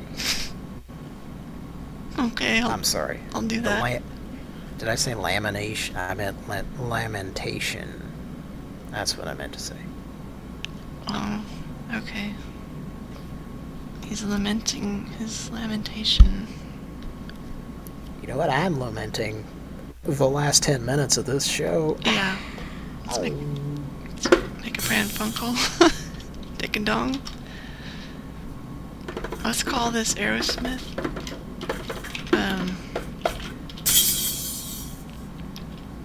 Revolution X. What is this Sega CD? Or is it PlayStation, or what is this? It's all CD to me. I don't care if it's Nintendo or Sega. Alright, let's call the number from... Says Tipper Gore. Welcome to Caller Note, your emergency call and note helpline. To hear one-on-one, please press 1. Okay. Oh man, we got played. By a certain unhappy gentleman. What? A certain gentleman who plays games that are... Oh, and he's nerdy? That cause him to be angry. Yeah. That was beyond easy. What? Why is it Hall & Oates? I think I was gesticulating so much. I think that's the common thread with Steven Tyler. At least me impersonating him. I get so animated that I cause my chair to collapse under me.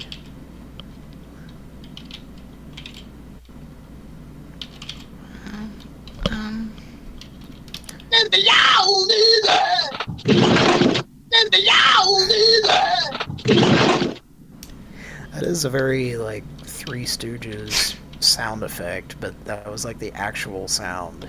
Yeah. That's maybe the best thing that ever happened on Pran Funkels. That's great. An accomplishment. It didn't actually happen while you were saying that, but it sure sounds like it. Oh, okay. Well, then, scratch that theory. Well, that was a bit of the documentarian editing the film to make it more entertaining, to seem as though I was impersonating Steven Tyler when I fell out of my chair. But in fact, I impersonated Mr. Stephen J. Tyler, and then at some other point fell out of my chair. Thanks, Michael Moore. We called some dude and he Kira Moore. We called a guy and left him a message, and he left us a return message. Here it is. Hi, my name is TJ, and I was away over the holidays for the holiday weekend, and I'm checking my voicemail messages, and I got a message from this number saying that somebody had a garage full of old appliances, and that's what I do. I get old appliances that people don't want, and I come and pick them up for free and haul them away. So I could be reached at 412. Once again, my name is TJ, and I can be reached at 412. Thank you. So for those following along at home, his number was it 412? Mm-hmm. POOD 7663. Getting all your health back. I'm not proud of many things, but a couple of things I am proud of.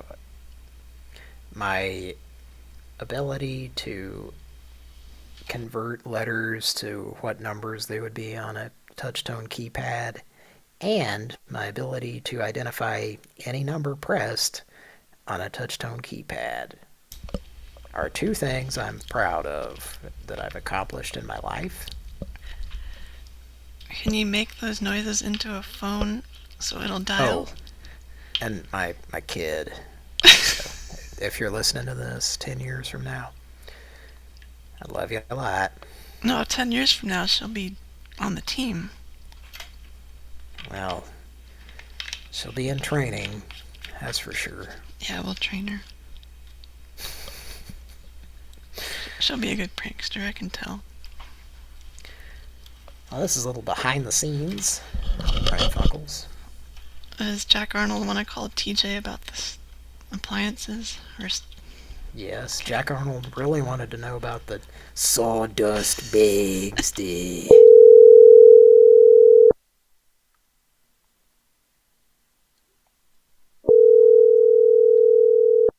He's selling them or buying them? Buying appliances. And scrap. This guy. What? Okay. Yeah.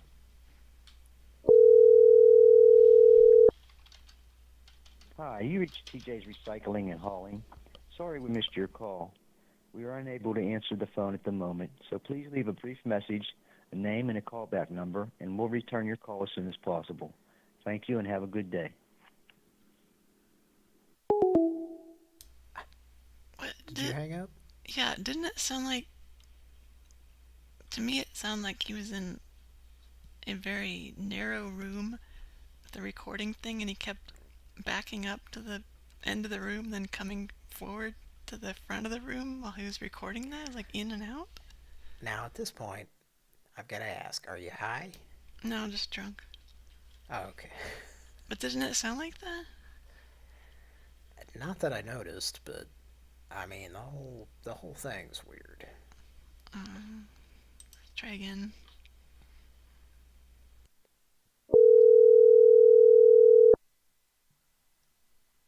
What is the avatar again? It's Wilford laying in a load of firewood. It looks like a homeless person in a median. Looks like a bear. You reached an elephant off to the side. No, that's Jim.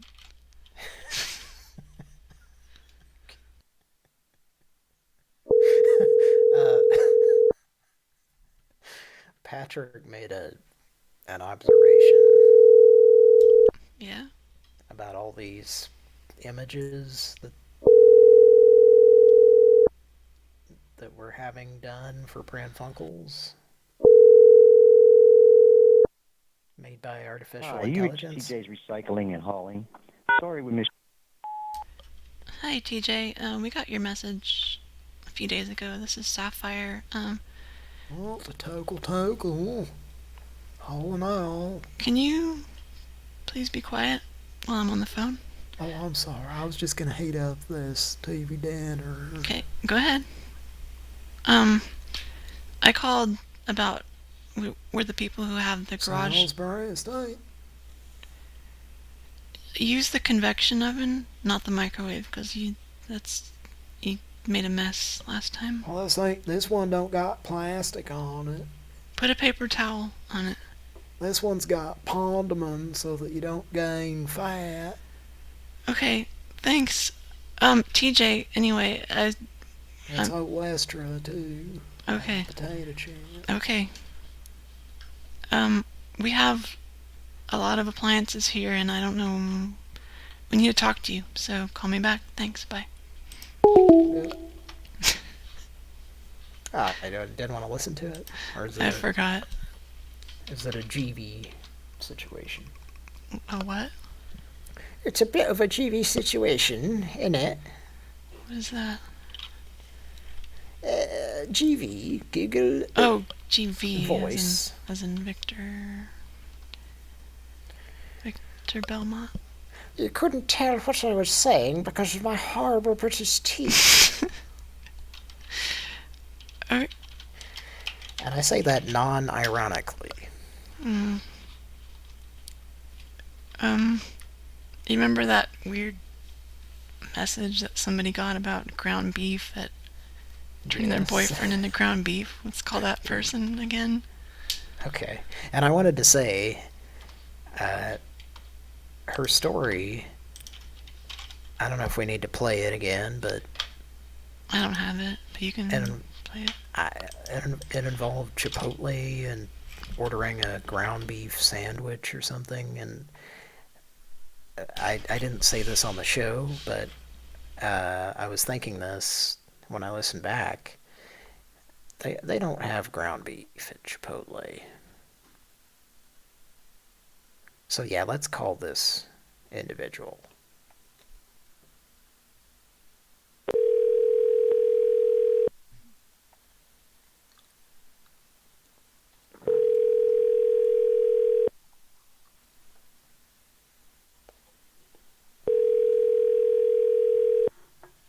Kinder.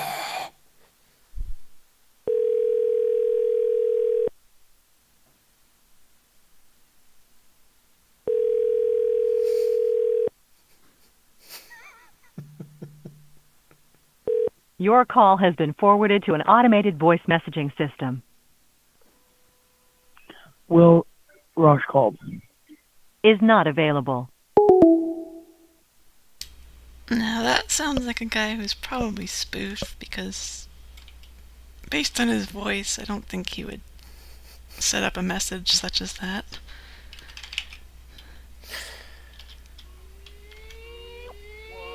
Kinder, Gibbo Shaky, me on Scrabbly.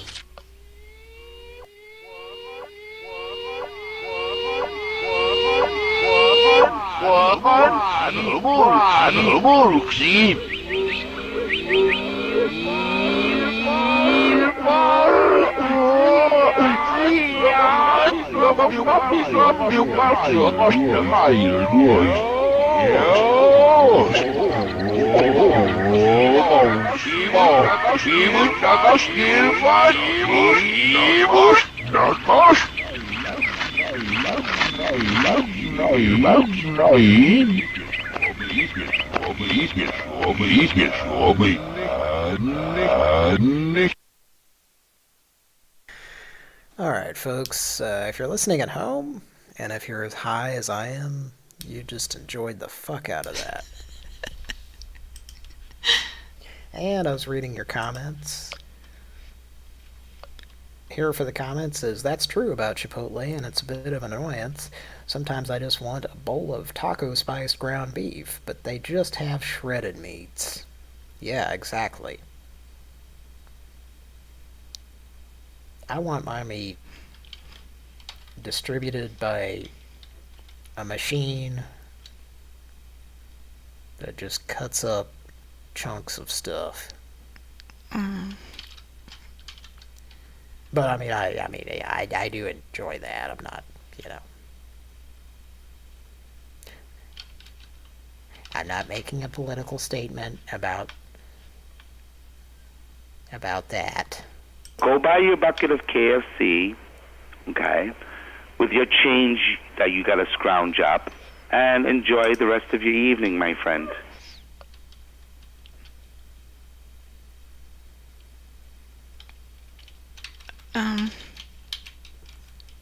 Well, someone please give Wilford a couple of dollars so he can get a Frisco burger. He's hanging out on the wharf. Hanging out with San Francisco. With Lieutenant Worf. Yeah, and there's a seal that he's grabbing. And there's another seal, or maybe it's the head of a pug. I can't tell for sure. Has it been kissed by a rose? I guess. It looks like kind of a pug's face. And look at the foreground, everybody, at the picture there. Does that not look like a pug, kind of? Mixed into the firewood? And then, what is Wilford grabbing with his left arm? Is that also a pug that has a squirrel's tail? He's suffocating a cat or something. I can't. A Siamese. I mean, what are you allowed to call those cats these days? They are something, if you please.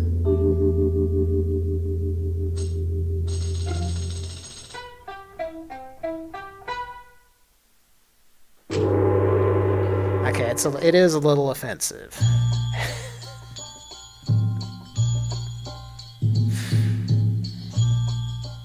Yeah, I'm starting to see how it is a little offensive.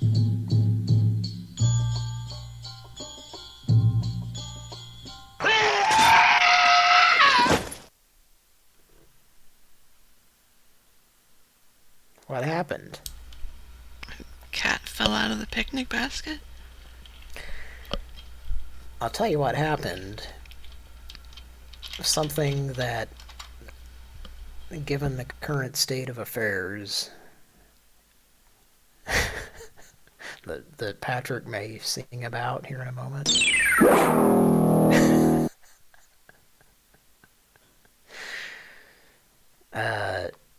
Something that should cause this video to get reported for being offensive, but it will in fact get reported for being offensive because someone said doo-doo.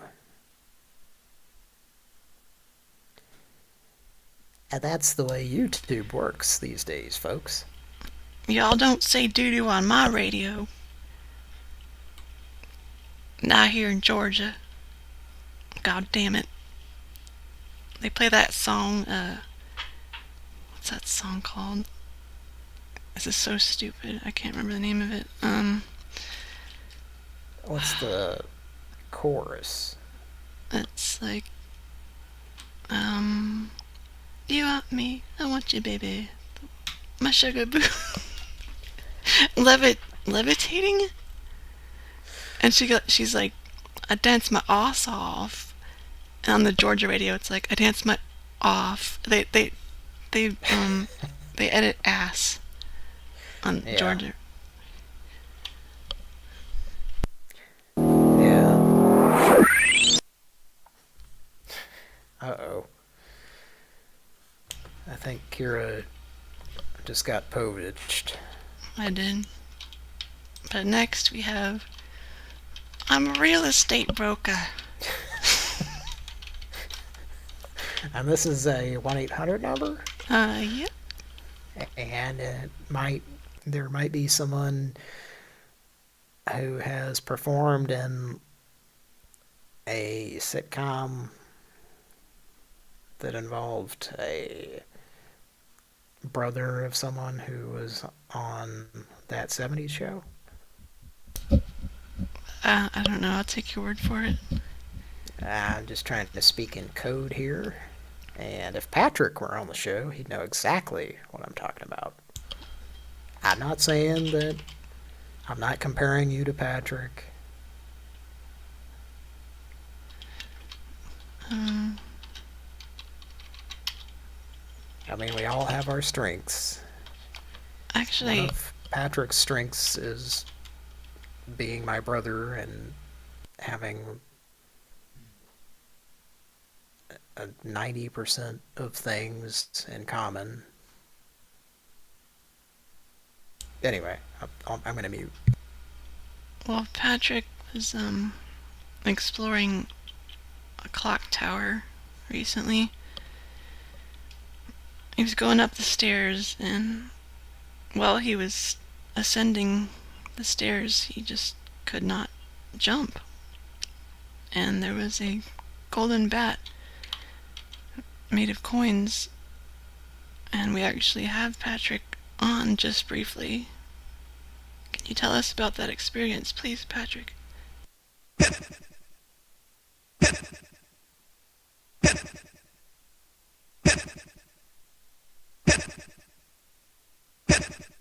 Thank you. He's gonna go back to bed now.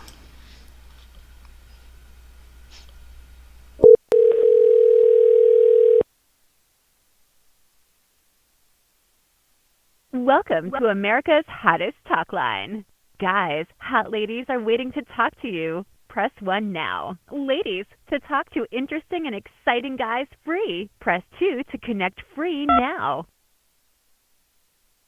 America's hottest talk line is for callers 18 and over. If you're under 18, you must hang up now. Product of XIP. We hope you have a great time on America's hottest talk line. Grab a pen. We're going to give you our direct access number so you can call us back absolutely free next time you're in the mood. Ready? Call 1-800-444-3000. That's 1-800-444-3000.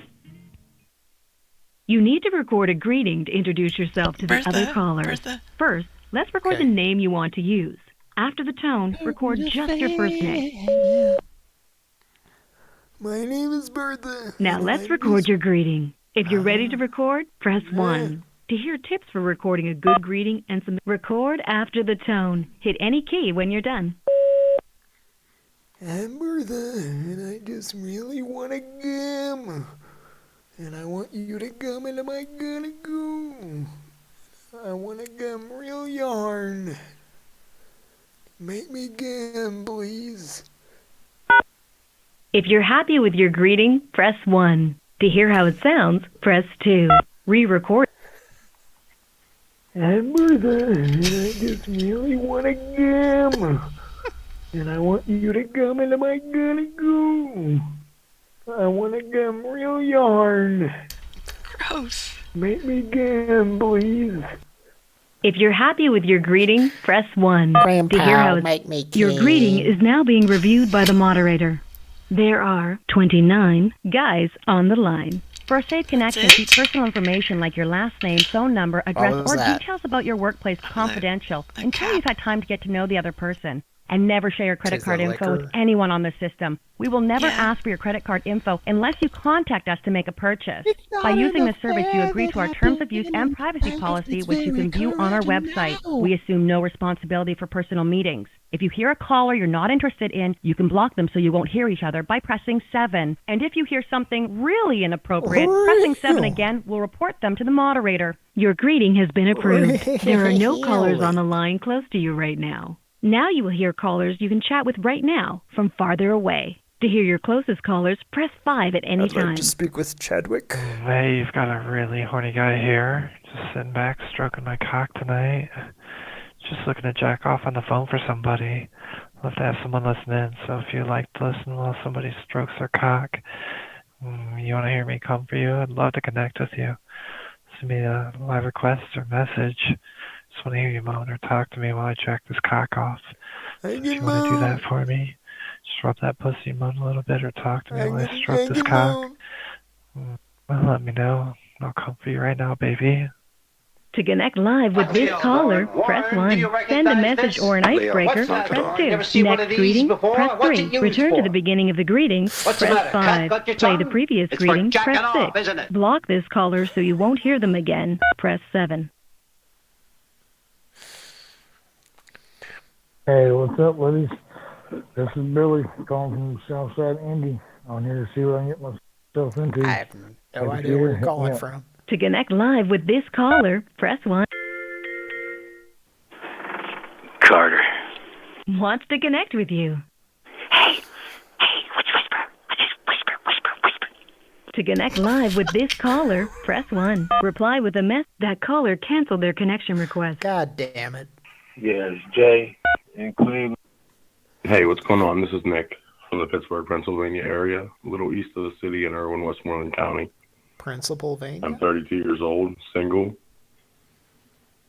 5'11", 250 pounds, short brown hair, brown eyes, occasionally wear glasses, 7 tattoos, very well kept, maintained, full-grown beard. I am down to earth, open-minded, have a good sense of humor, great personality, honest, sincere, loyal, and compassionate, not into head games or drama.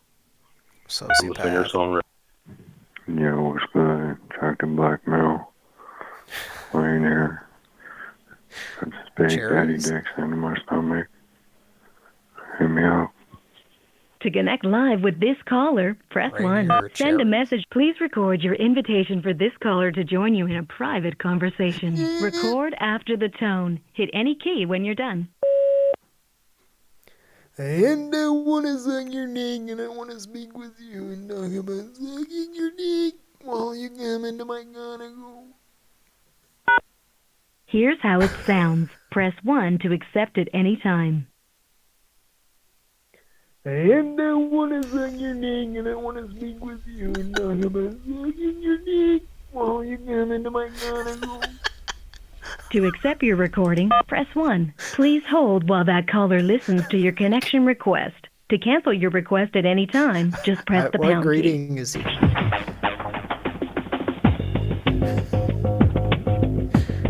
This is the real estate broker. The real estate broker lady's number.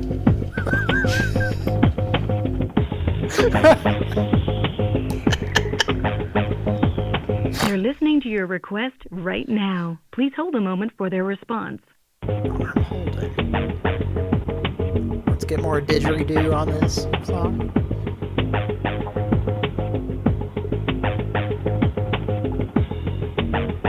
That caller isn't ready to connect live at this time. Yeah, this is Bill. I'm an older gentleman from Southern. Hey, it's Rick. Online today. Hey, ladies. I'm a single, straight, white male, 49 years old, but look younger in Maryland, Bethesda. Looking to talk to sexy, in shape women. I look like over the phone. So much younger than 49 that I look like a virgin, actually. 5'11", 165, lean, athletic. He wants in shape.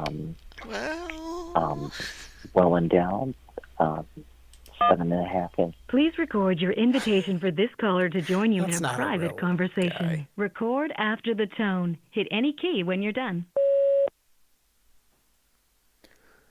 I would like to speak with you. I want to make you gum.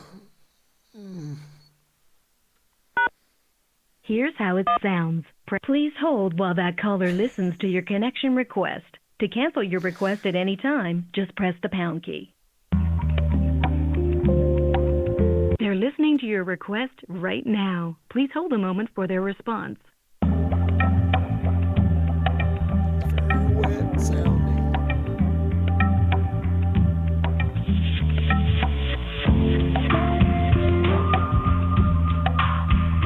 I've been dazed and confused. That caller isn't ready to connect. Right, sorry, Bertha. The guys just don't want to talk to you. Well, Jake Holmes is angry about that bass line that they were playing on that hold music. I've been dazed and confused. Robert Plant's gonna steal those. And now they're stealing it too. He has PTSD. What do you know about cranberries? More than I'd like to. I gotta tell you. You just call somebody and open with that. What do you know about cranberries? Alright, let's call somebody and I'll start off as Jake. And then I'll say, can you just answer this one question for me? Let's call the play that. The brazen dickhead. Okay. Let's brazen some tofu. Brazen some beef, hopefully. That's the best possible way to prepare beef. A way that I don't know what is.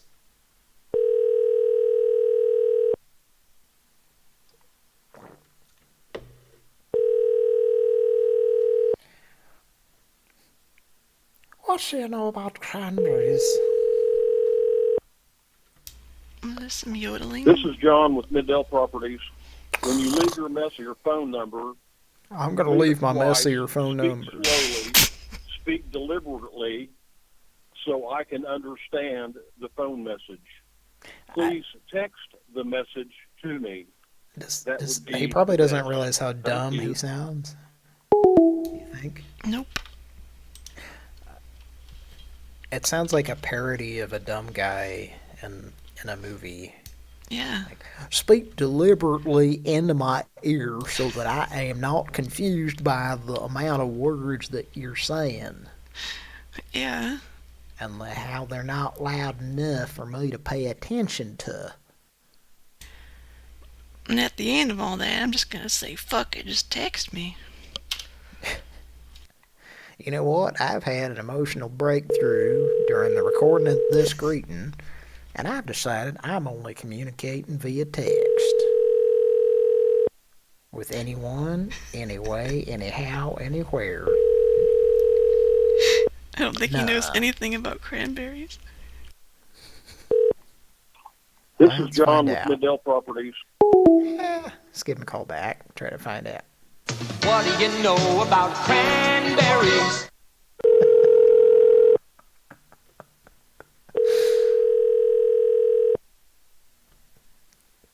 Dibble-da-bat. What do you know about cranberries? What do you know about cranberries? I know I like Ocean Spray. This is John with Middell Properties. When you leave That's your a good message answer for a young lady who doesn't leave want to it be twice, murdered. Speak slowly. Speak deliberately. So Speak like I do, very slowly. Don't you hate those dumbass people who speak slowly? Glad I'm not one of them. This is John with Middell. Oh, I think that's a rejected call. Think again, man. You're the 5 millionth asshole. This is John with Middell. We woke him up.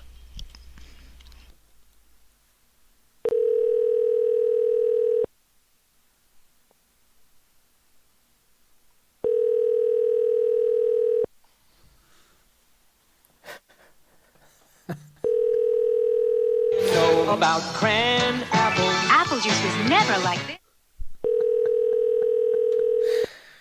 Got a new discovery in the This is John with Middell. archaeological dig for Jake Holmes artifacts. Good for you. Tastes so good too.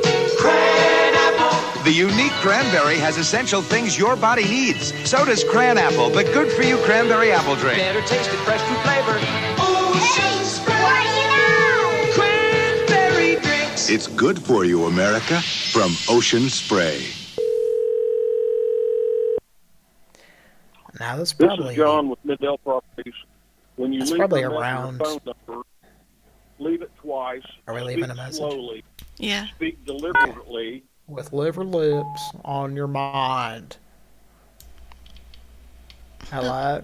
Hello, John? Are you there? Yeah. I'm sorry. John, we just have a quick question for you.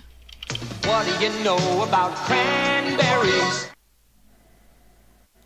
I reckon I know an awful lot. Oh, wait, we were supposed to text him. Oh, my God. I'm sorry. Oh, shit. I'm sorry. I blew it. You did. We had this planned and set up.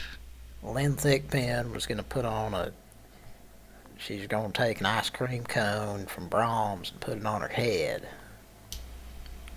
She was. That's kind of a blister pack of Bubble Ease bubble gum. It's like... It's the kind of pack you blister your thumb to. I feel terrible. I feel like, remember Braveheart, the movie? I ain't never seen it, but yeah. Well, there's this big guy named Hamish, and he's supposed to throw a rock and crush William with it, and he just misses, and I just feel like him.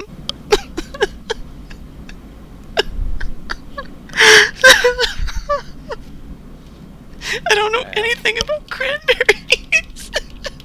What do you know about cranberries? I know I like Ocean Spray. What do you know about cran apples? Apple juice was never like this. Good for you. Tastes so good too. Cran apple. The unique cranberry has essential things your body needs. So does cran apple, the good for you cranberry apple drink. Better tasted, fresh fruit flavor. Hey, what do you know? Cranberry drinks. It's good for you, America, from Ocean Spray. If you are satisfied with your message, press 1 to listen to your message. Press 2 to erase and re-record message review. Liver lips on your mind. Hello? Hello, John? Are you there? Yeah. I'm sorry. John, we just have a quick question for you. What do you know about cranberries? I reckon I know an awful lot. Oh, wait, we were supposed to text him. Oh, my God. I'm sorry. Oh, shit. Text Neil. I'm sorry. I blew it. You did. We had this planned and set up.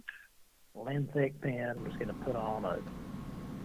She's going to take an ice cream cone from Brahms and put it on her head. She what? It's kind of a blister pack of Bubble bubble gum.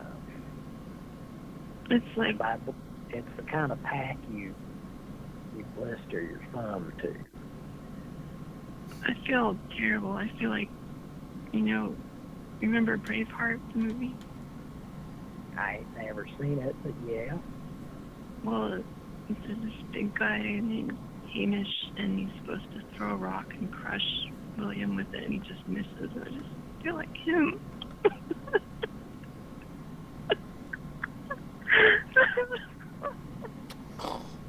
I don't know anything about cranberry. What do you know about cranberry? And the Oscar goes to... What do you know about apple? Apple juice is never like this. Good for you. Tastes so good. I know I would like these juices without your voice being in my head. So does cran apple, the good-for-you cranberry apple drink.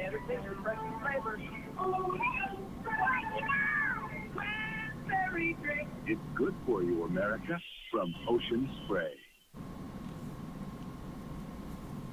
If you are satisfied. So all that voiceover, I was thinking it probably not too far from 1984, but it actually sounds like 1984 because it's good for you, America. God damn it! I'm gonna drink this shit, dumping it down your gullet right now, whether you like it or We're not. telling you what to consume, America.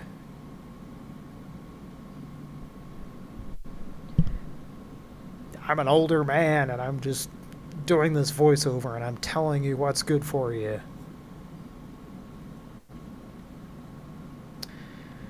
Woo! What do you know about cranberries? That's a series of commercials that I would have not remembered had I not heard them tonight on Pran Funkels.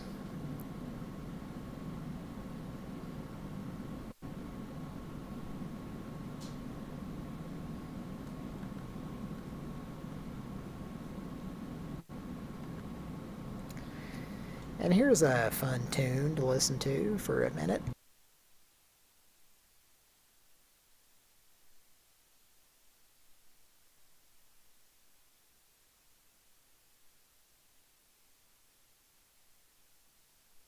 He sits behind his microphone. Johnny Carson. He speaks in such a manly tone. Johnny Carson. Every man comes on and says there's Johnny.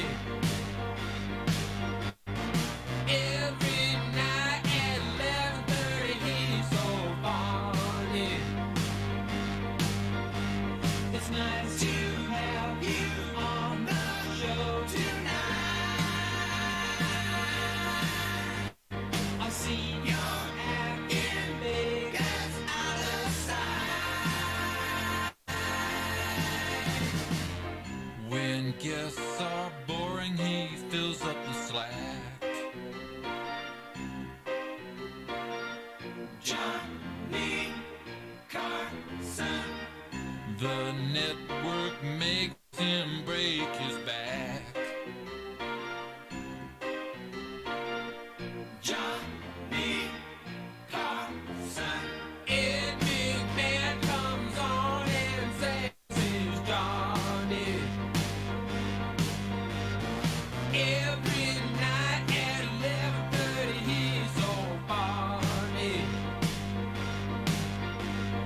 Don't you think he's such a natural?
Pran Funkels. Live. Well, did you enjoy that tune?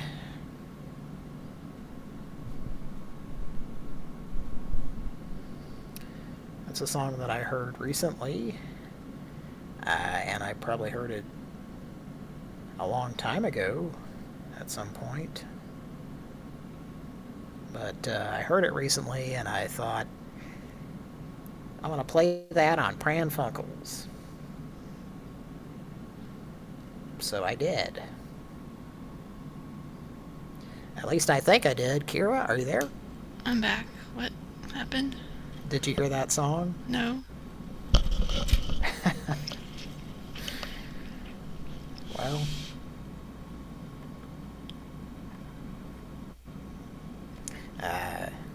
you're just gonna have to listen back to the show. Okay. What did you know about cranberries? I know I like ocean spray. It's Bertha. Nobody wanted to talk to Bertha. I want my ocean spray to spray right into my gonagle. That one guy was like taunting Bertha and didn't really want to talk to him. I want you to come. I hope your real estate broker lady is happy now. She's been bought out by the... It's like, we want to make you an offer. This is a 1-800 number that involved... But I'll look at the chat. Okay. Like 15 million windows have to... Okay. What is that? What does that mean?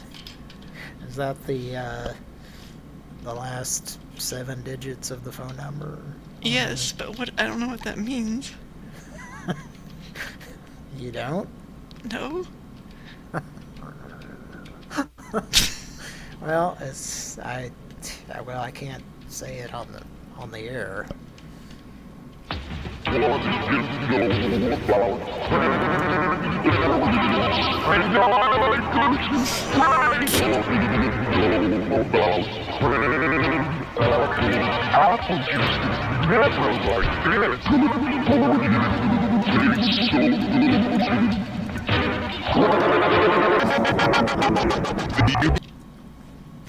Okay, I think I'm high. Okay.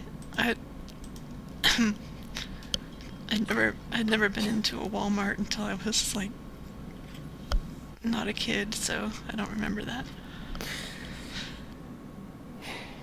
Well, that's weird for me to think about. There was always the Walmart in my hometown that I grew up in. And that's where I first saw Tubin. They had arcade games at Walmart? In the entryway, yeah. They would have like the things that you could put a quarter in and get like a high bouncing ball or a container of slime or something. Yeah. And then they had like at a certain point they had the claw machines, but they always, like there was a large area in the entryway that just had like at least a few arcade games.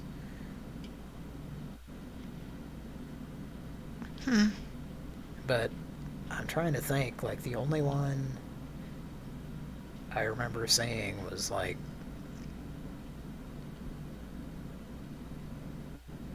the one, what was the one I said? Let me refresh your memory here. Yes. Yeah.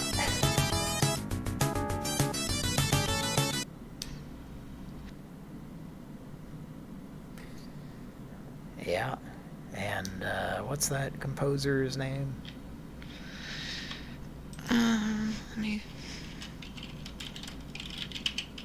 look I it want to up. say Hal something, but that doesn't seem right. Brad Fuller. Yes. spell Hal with letters from his name. He did a lot of the Atari arcade stuff in the mid-'80s.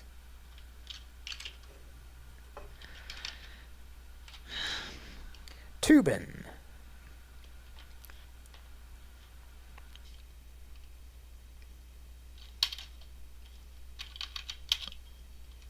No teenager in the United States uses any reliable form of contraception the first time they have sex. Almost none.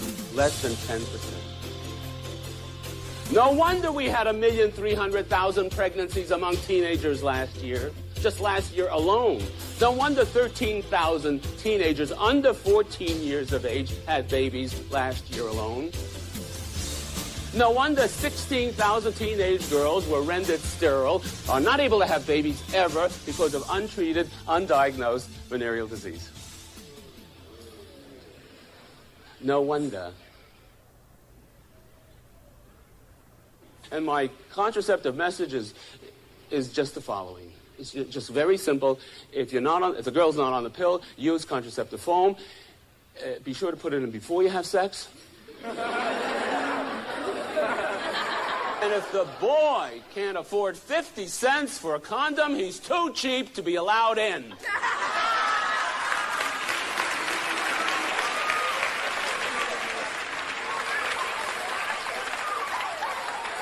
This video has been about what you and your friends think and say about sex and love.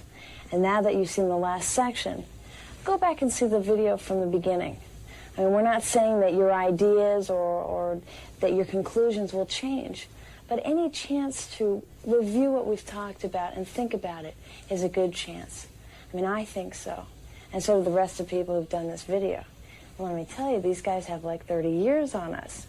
And they say that all the questions about love and sex that we have continue through life. I mean, I suspected so much, but how would I know? I haven't lived the rest of my life. Good luck and love in yours.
Okay, that just apparently ended like right when I got back to the computer.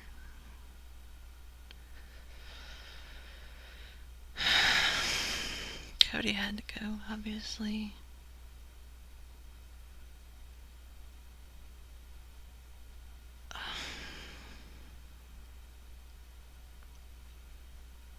Dude, I'm like so trashed. And it's like storming outside and there's like snow on the way.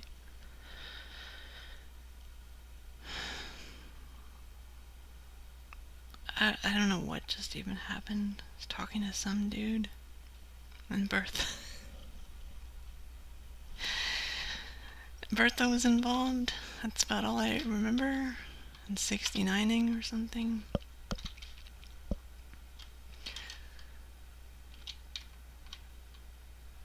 You know what it's time for. Foreigner.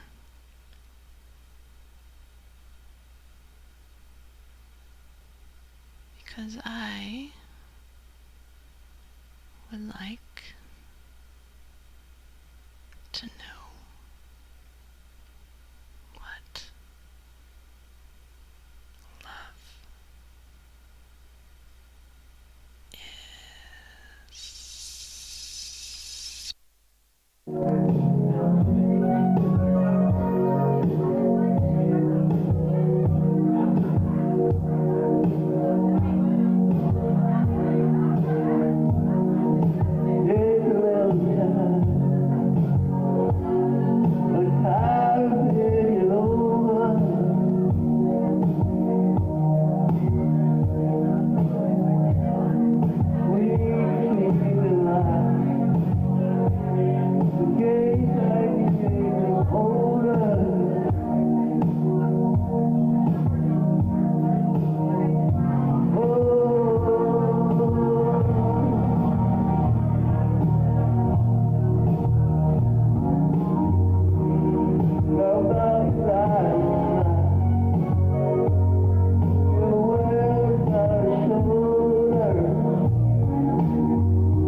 Yep, that's actually where the video stops.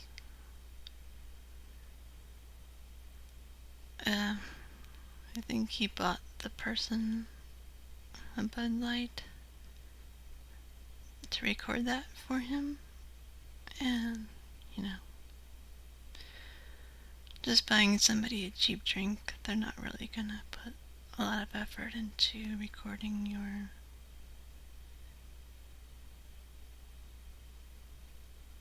performance, are they?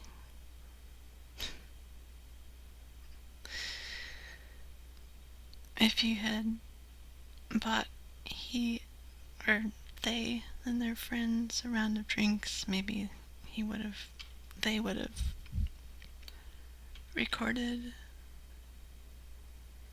the thing until the very conclusion. But for now, we'll just say, That's Germany's fight.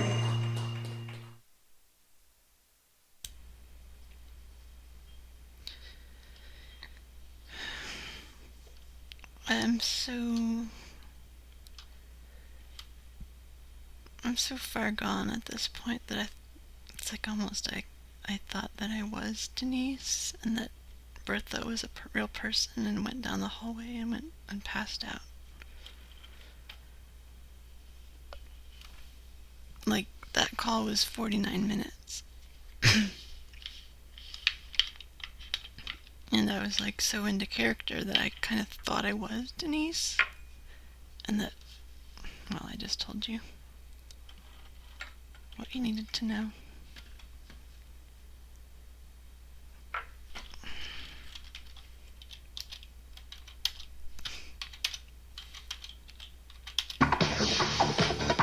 Welcome to the all-new dating game. And now, here's your host, Jeff McGregor. Oh, thanks so much. They don't really mean it, though. I know that. I can tell. They don't really mean it. Well, thank you.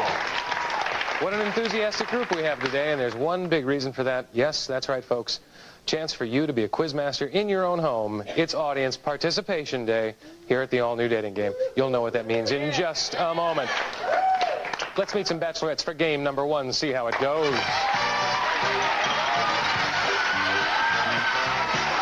Oh, ladies, how are you?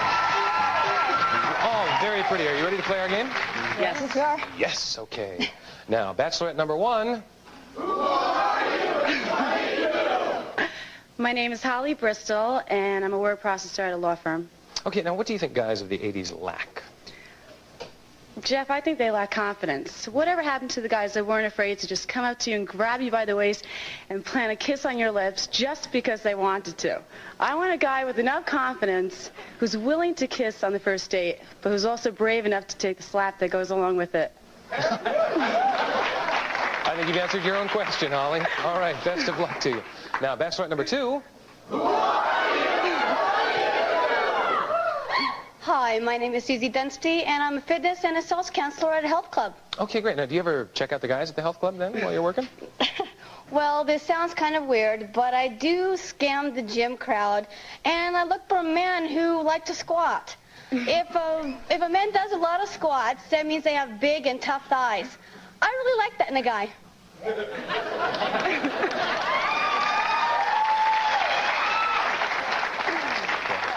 What do the word pipe cleaners mean to you? I guess those... All right, best of luck. Bachelorette number three. Hi, Jeff. I'm Lisa Azera, and I'm a hairdresser. And... Well, that sounds like a That's what I do. pretty full day to me. So what's your biggest dating problem? Well, I drive a big four-wheel drive truck, and lots of guys seem to think that I have a boyfriend and it's his. So I had to get a license plate frame that said, "It's not my boyfriend's, it's all mine." That seemed to have cleared up the problem. You must date a lot of guys you meet on the freeway. I don't know. All right, ladies, are you ready to play? Yes. Yes. Well, let's bring this bachelor out here. Best of luck to all of you. Just have fun. I will walk this way, as I so often do, and we'll meet a gentleman named Joe Self. Well, come on out. Don't just stand there. How are you, Joe? Good. How are you doing? Good. Just go ahead and sit down. And tell us all about yourself. I'm a telecommunications major at Pepperdine University. Okay, good for you. Now, does anything annoy you when you go out on a date? The sound of a woman chewing. Like when she bites into an apple or crunches potato chips. Yeah. I try to chew quietly myself because I can't stand the sound of me chewing. So if a girl can eat a whole bowl of chips without me hearing it, then she's the one for me. Well, oddly enough, none of these women have teeth, so you're all set. I'm kidding. They've all got a lovely 32 in each face. Now, you've got 3 questions, 3 ladies. What do you suppose you're going to do? Ask questions, get answers, decide who to go out with. It's a simple system. Have fun. I'll be right over here. Okay, girls, please raise your right hand and repeat after me. Are your hands raised? And I get them up. Yes, they sure are. Yes, they are. I, as an honorable bachelorette. I, as an honorable bachelorette. Do hereby swear. Do hereby swear. I will not. I will not. Order any dinner item twice. Order any dinner item twice. Or apply lip gloss. Or apply lip gloss. Okay, right before our goodnight kiss. Right before our good night. I have to interrupt right there. Fuck you. Fuck you.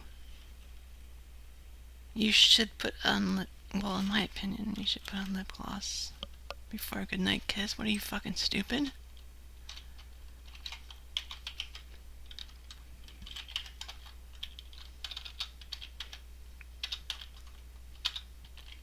Oh, shit. Ah, fuck.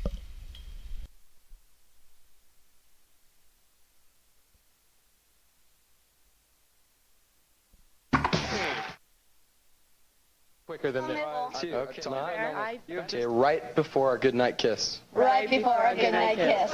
Okay, you've just taken my dating oath. Okay, now it's my turn. My right hand is raised. Bachelorette number 1, Yes. Let's hear your dating oath.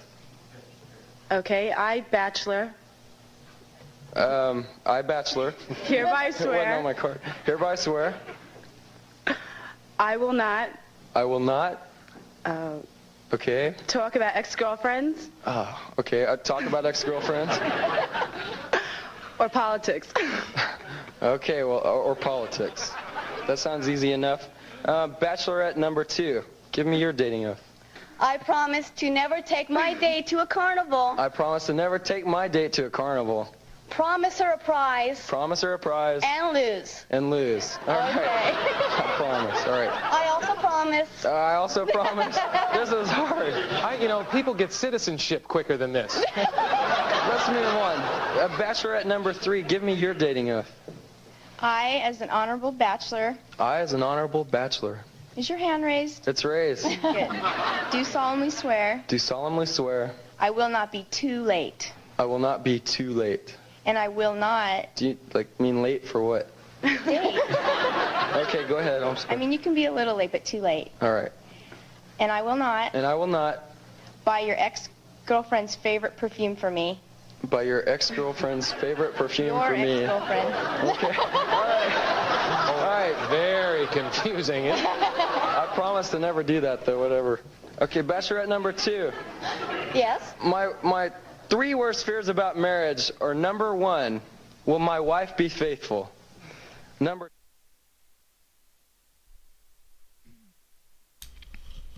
All right. Well,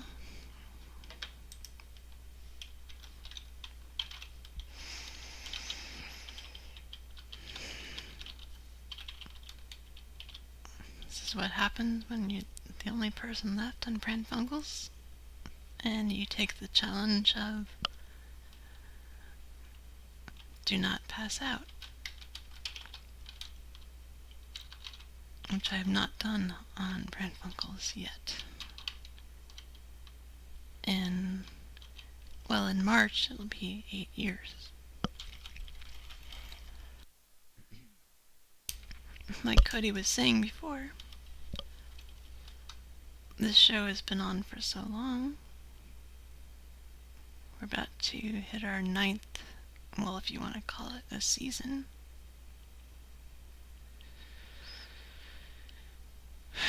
Season number 9 will be in March. Ah, fuck.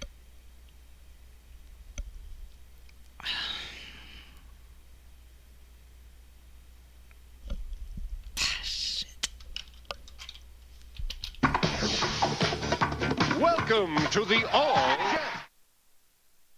You know, people. 5 feet tall. What are your words? Will she outweigh me? Number 2, will I be faithful? And number 3, will she outweigh me within the first year? Okay, what are your worst fears about marriage? Okay, well, one of my worst fears is I'm only 5 feet tall. And I'm praying to God my husband doesn't want 15 children. If he does want 15 children, they better have his height. And, of course, I hope that my mother-in-law will allow me to take care of her baby boy. All right, Bachelorette number 3, the same question. What are your 3 worst fears? My worst fears about marriage are that it's just not going to be fun anymore. I mean, like, when you first start dating, it's like puppy love and it's all great. And, I mean, when I get married, I still want it to be like that. I want it to be fun and still be able to... Okay. Well, let me mark this down so I know where to start this stupid dating game next time. Okay, well, I personally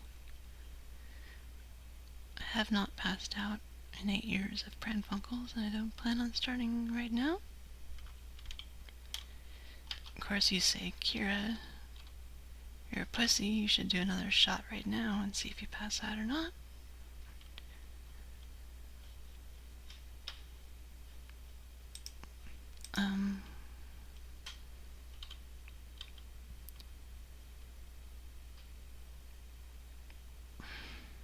I have pretty good willpower. Hence why I have not passed out on the show. But it's getting tough. Hence my 2 lapses right there with the all new dating game or whatever that was. Okay. This is we obviously are in dire need of soundboard calls, so I'll do that.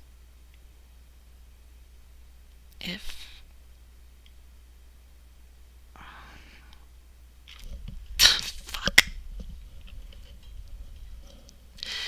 I recovered. That time I didn't put on the dating game. This is shit.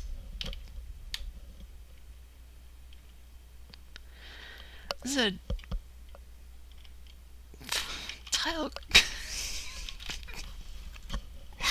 tile company. I was driving to Costco yesterday. Not yesterday, I'm sorry. A couple days ago. Oh. Shit.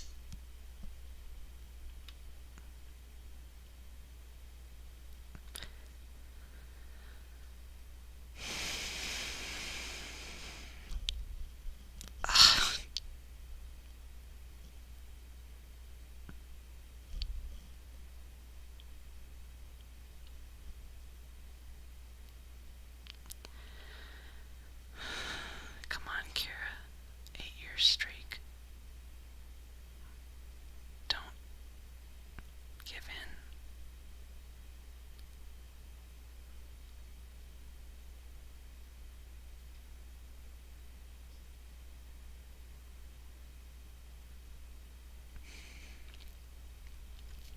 I was driving to Costco a couple days ago, and there was this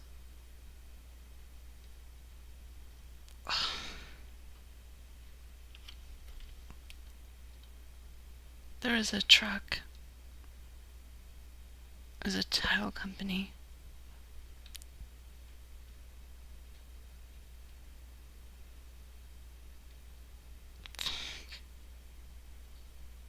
I'm gonna win. I'm gonna beat this.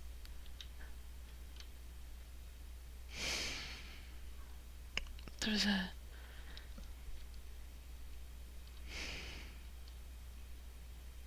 truck that had a number on it from a tile company. It's really storming outside. I don't know if it's raining or snowing right now. Or sleet. By the way, that guy Mike that I call is a pussy because he didn't call back. I don't know if it's raining or snowing out or sleeting outside.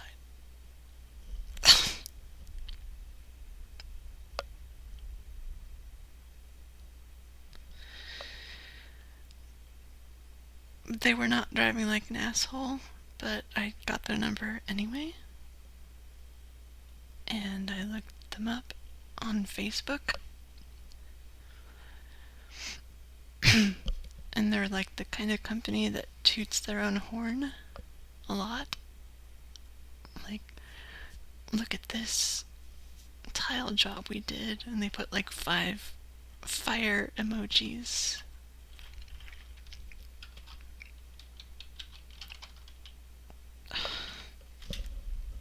Fuck.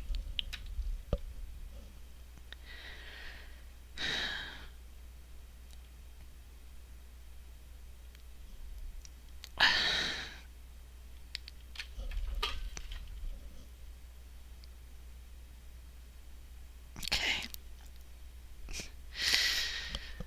I'm gonna do it.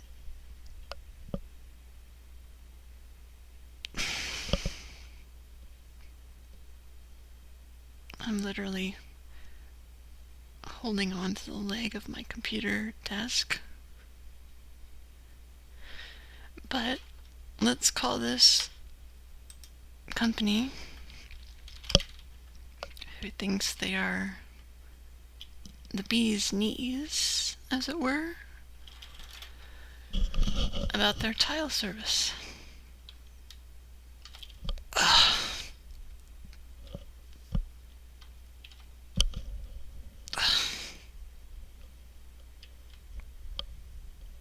Okay.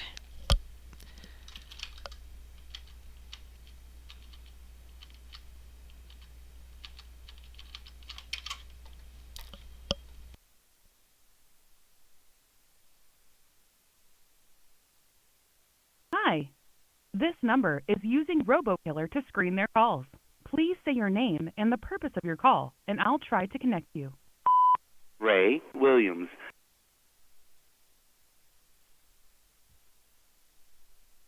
Thanks.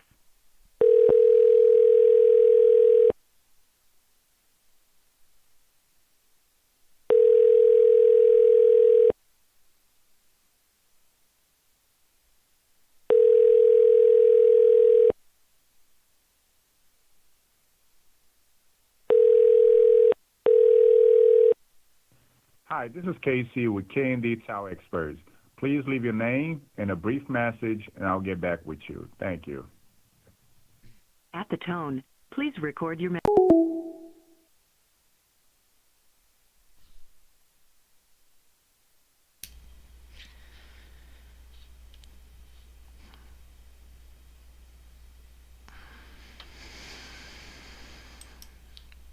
I think it's time for a Pran Funkels.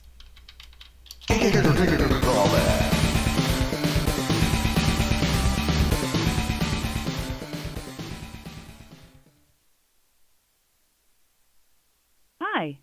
This number is using RoboKiller to screen their calls. Please say your name and the purpose of your call, and I'll try to connect you. My name is Ray.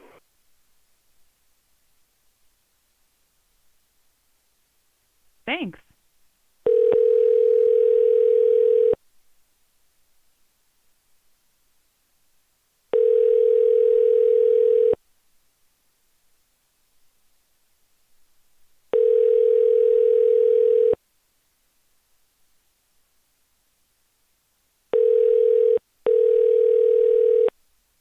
Hi, this is Casey with K&D Tower Experts.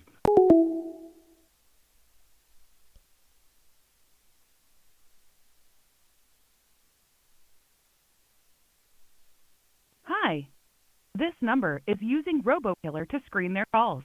Please say your name and the purpose of your call, and I'll try to connect you. Ray.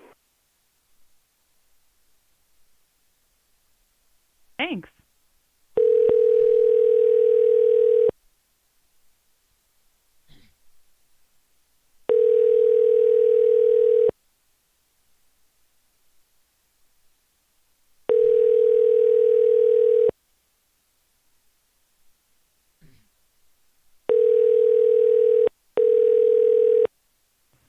Hi, this is Casey with K&D Tower Experts.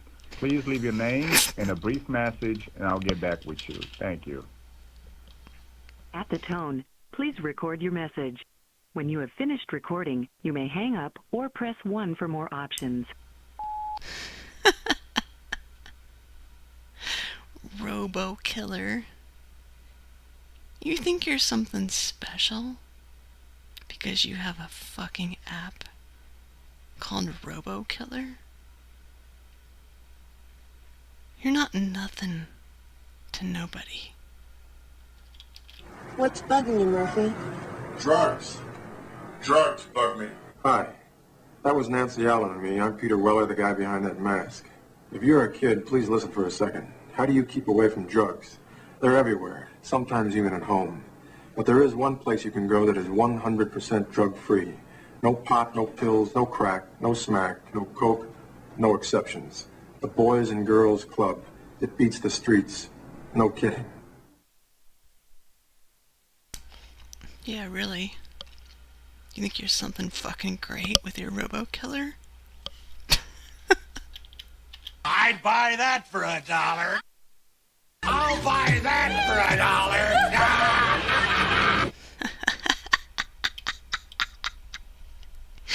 I don't got time for your Robo-killer bullshit, you understand me?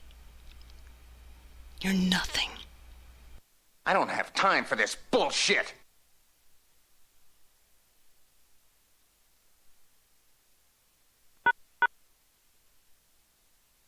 You have pressed an incorrect key. If you are satisfied with your message, press 1. To listen to your message, press 2. To erase and re-record, press 3. If you are satisfied with your message, press 1. To listen to your message, press 2. To erase and re-record, press 3.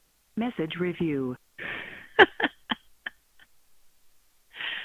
Robo-killer. You think you're something special because you have a fucking app called Robo-killer? You're not nothing to nobody. What's bugging you, Murphy? Drugs. Drugs bug me. Hi. That was Nancy Allen and me. I'm Peter Weller, the guy behind that mask. If you're a kid, please listen for a second. How do you keep away from drugs? They're everywhere, sometimes even at home. But there is one place you can go that is 100% drug-free. No pot, no pills, no crack, no smack, no coke, no exceptions. The Boys and Girls Club. It beats the streets. No kidding. Yeah, really? You think you're something fucking great with your Robo-killer? I'd buy that for $1. I'll buy that for $1.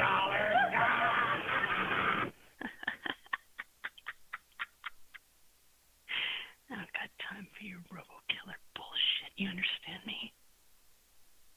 You're nothing. I don't have time for this bullshit.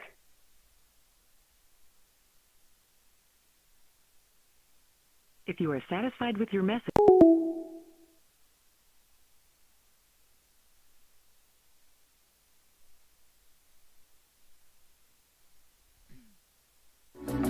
Pran Funkels will be right back after this commercial message.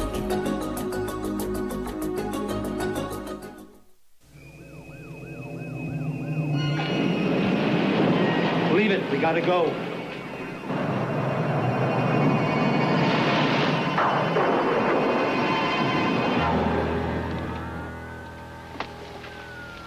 I own an insurance agency, center of town. Going over to the office. I got wiped out as bad as anybody. But I knew people would be coming to me to help them put their lives back together. And they didn't need a helpless insurance agent. I called Aetna. You've got 4 computer terminals coming down air freight tomorrow. We'll restore your records as soon as you're back online. You're covered. Everything? Everything. When you've got the best in the business behind you, you can do some things. I learned 2 things this week, George. Twister is even worse than everybody said. And you're even better. Appreciate it.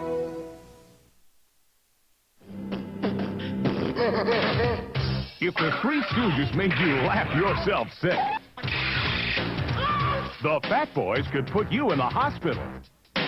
In Disorderlies, this greedy nephew is having unhealthy thoughts about his rich uncle. When he dies, I'm going to inherit everything. What? What I need are the worst orderlies in the history of nursing care. This can't possibly be the new order test. Is the world's noblest profession going to the dogs? But the Fat Boys aren't the heavies. Their job is to breathe new life into an old Palm Beach millionaire. Stop the mouth! And they're going to save him the best way they know how. Put me down! By accident. You guys kill me. Another night like this and I'll die. So relax, get some rest, eat properly, drink plenty of fluids, and try to survive the Fat Boys.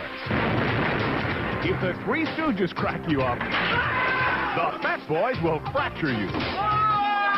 In Disorderly, they're 3 of the biggest heroes you'll ever meet. And now back to Pran Funkels. I don't really know what the Three Stooges have to do with the Fat Boys, but...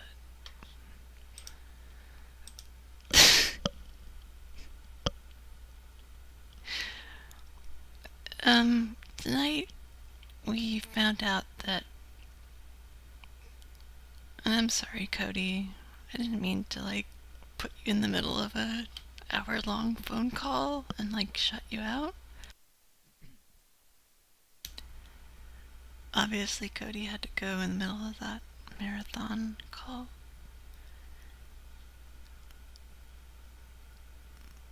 But we did find out one thing.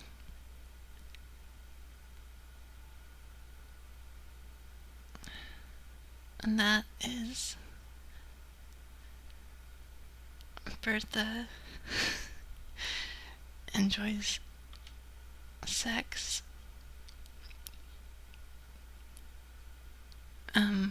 But she has a very specific fetish.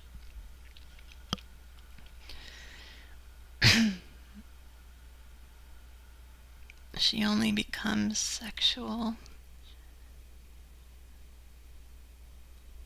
I can't believe Cody was on that entire time for that 49-minute call either, but Bertha's specific sexual fetish, we found out tonight, she cannot get turned on unless you are playing Stained and Puddle of Mud at the same time. I don't know if it has to be stereo, like left, right, or just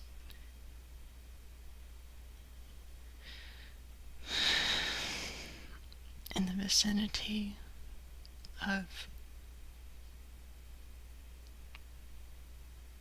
Bertha's ear holes.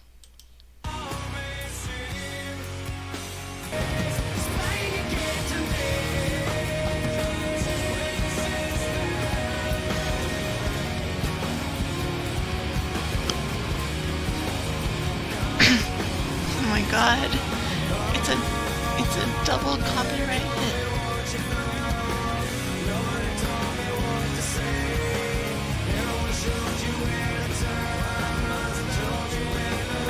It's so many copyright hits that we're just banned or deleted.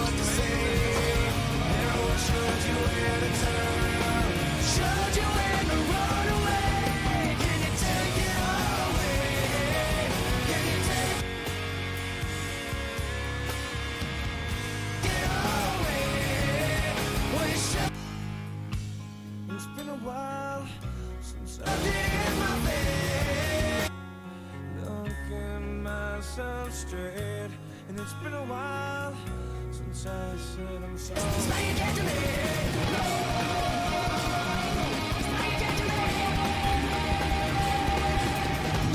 and it's been a while since I've seen the way the candles light your face, and it's been a while, but I can still remember.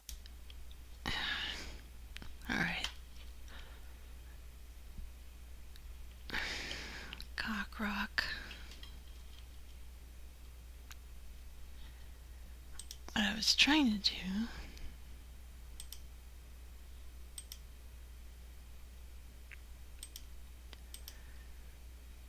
was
let's make another Pran Funkel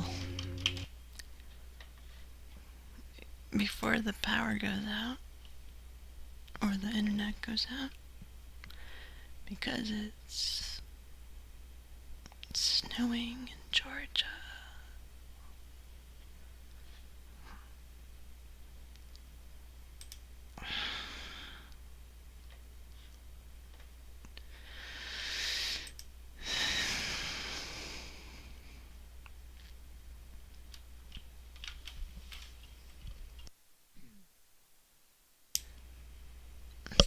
Not very often that it snows in Georgia.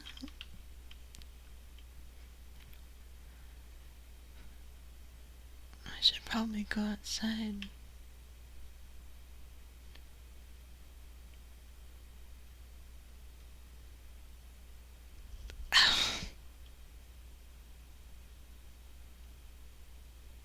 And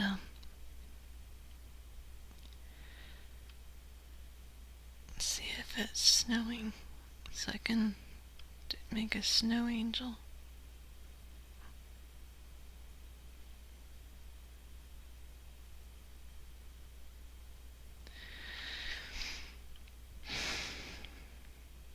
Nope, I have not passed out in 8 years of Pran Funkels, and I will not start right now.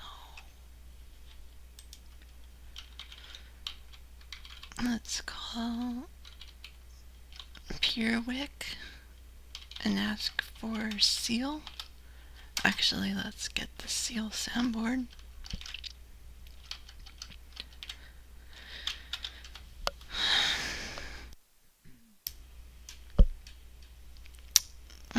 Folks,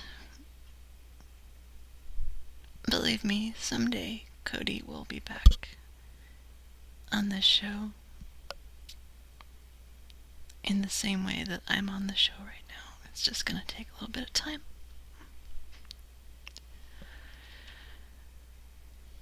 Mike and Patrick are married, so that's a different story.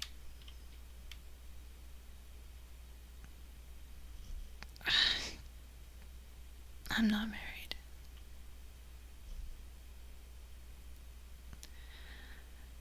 And I have no kids. And I never will be married. And I never will have kids.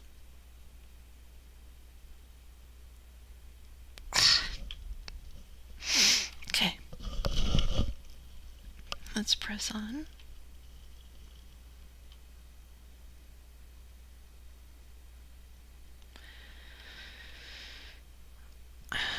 And see if I can extend my streak to eight years of not passing out on air. It's getting a little bit challenging, I must say.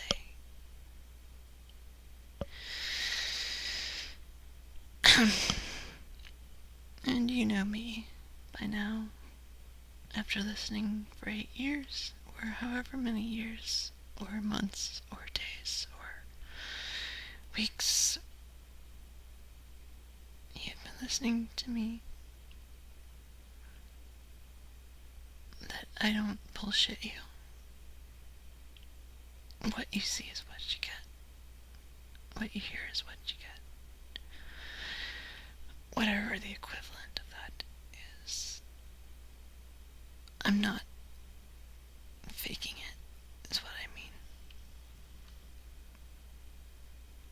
I'm literally trying to stay awake. Because, well, it's a show. And I enjoy the challenge.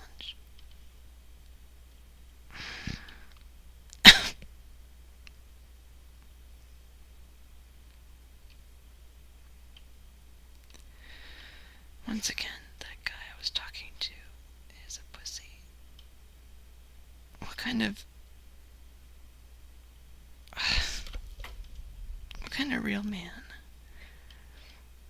doesn't call you back after a quote-unquote disconnect? I mean, I know he was really skeptical about Bertha. He was kind of getting it on with Denise. I suppose when he brought up Gene Simmons, and I just happened to snap my fingers and play a Gene Simmons song, he probably figured this chick is weird and pranking me. But still, aren't you kind of a pussy for not calling back?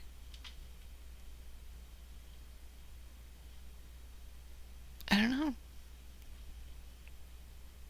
What do you guys think? Not that I'm gonna read what you're typing right now. I will later.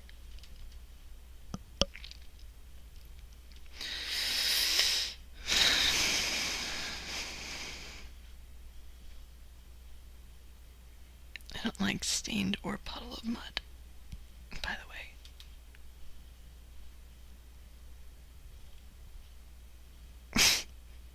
Shit.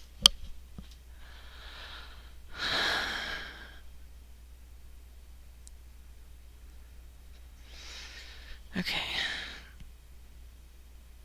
I said I was gonna call Pure Wick and talk to Cody called this number last time. I was not on the show last week because the storm came in and I had a really, really bad migraine for like 6 hours. But Cody and Justin were on and they called this number and somebody answered who sounded like Seal.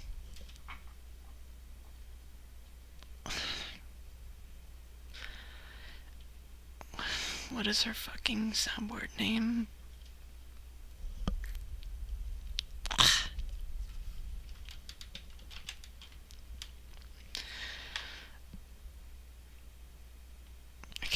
remember what her... Oh, Mrs. Price. Okay. She sounded like Mrs. Price, but she had... Since we've been doing this show for 8 years, she sounded like she was Mrs. Price, still answering the phone, but she sounded like she was sick. I should really eat something right now.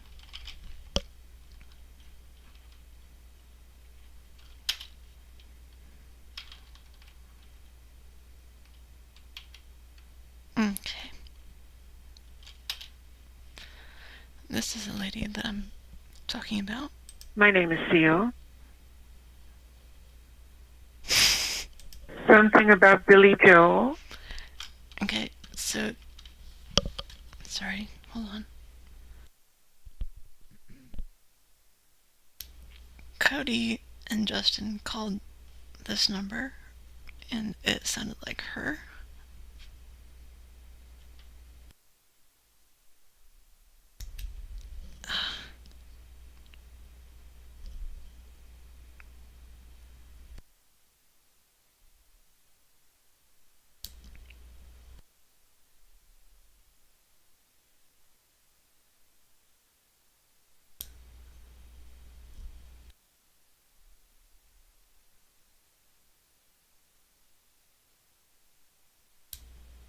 Okay.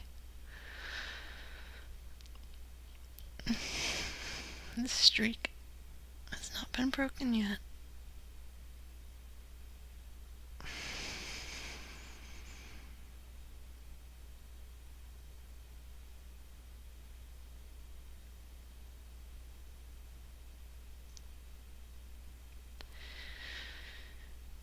I know, probably the only reason that I'm still conscious right now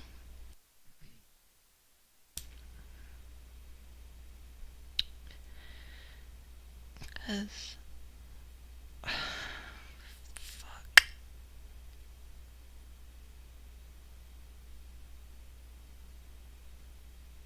I can hear the snow coming in.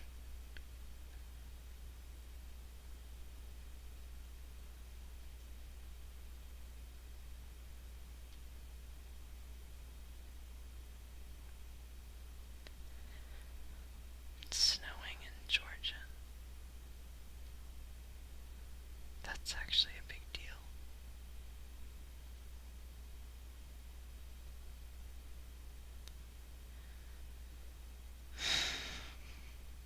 What was I saying?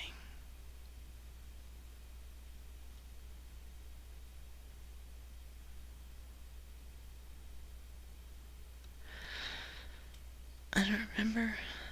Something about seal. Oh yeah, never mind that. That's not what I was talking about. I think the only reason that I'm not passed out is because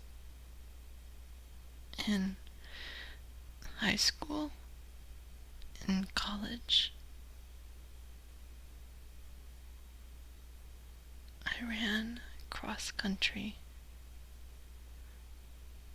and long distance track and field.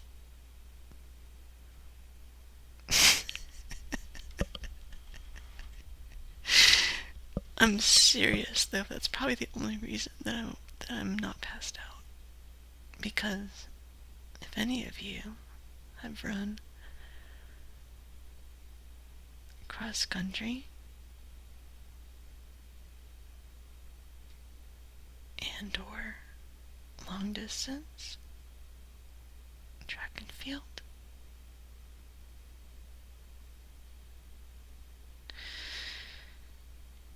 or if you didn't do any of that and you were just a long distance runner,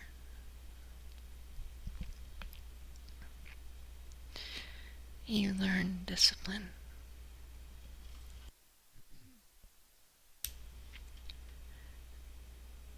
And it's not just somebody, like some old person waggling their finger at you saying, young man, young woman, young person, you need to learn discipline. Well, I guess it kind of is that. But if you run long distance, you learn discipline. It hurts a lot. And I did it for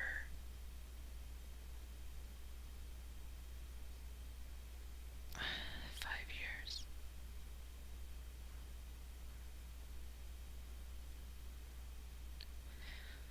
And it teaches you mental and physical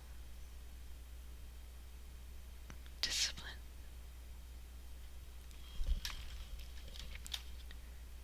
You learn what pain is.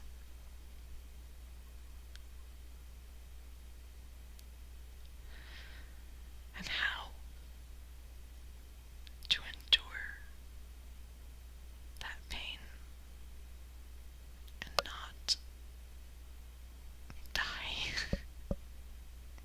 Or in this case, not pass out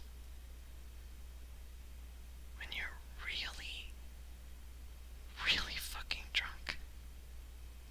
Somehow.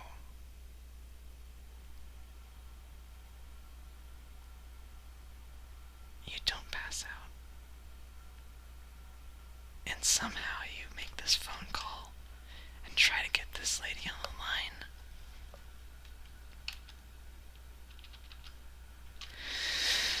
And call her as herself. Let's see if we can do that before the power gets cut off or the internet gets...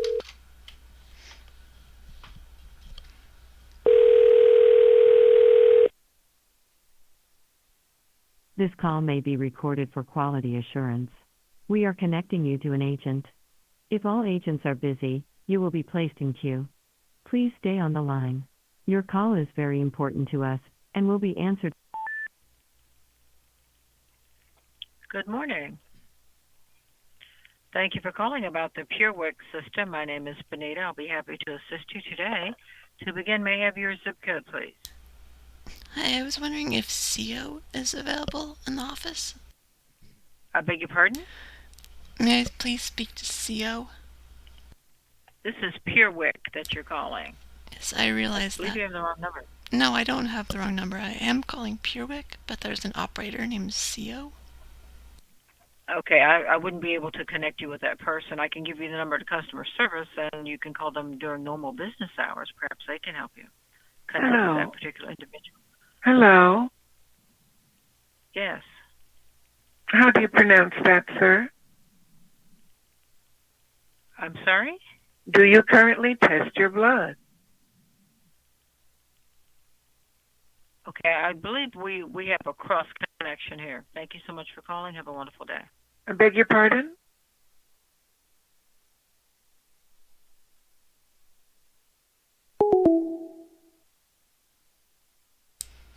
Okay, obviously we didn't get CO.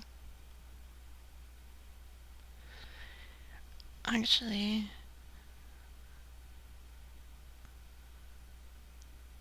do we even know what CO's real name is? Is it...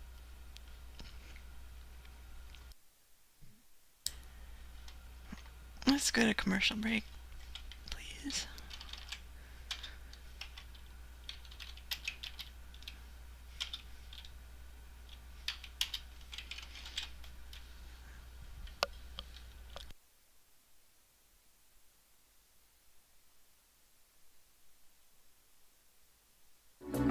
Pran Funkels will be right back after this commercial message.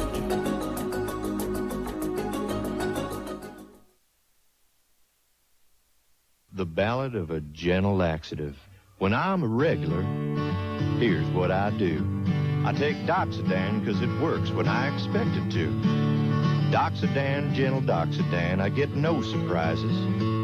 I feel better in the morning as sure as the sun rises. Doxadan, Doxadan, when nature needs a helping hand, you get overnight relief with Doxadan, as sure as the sun rises.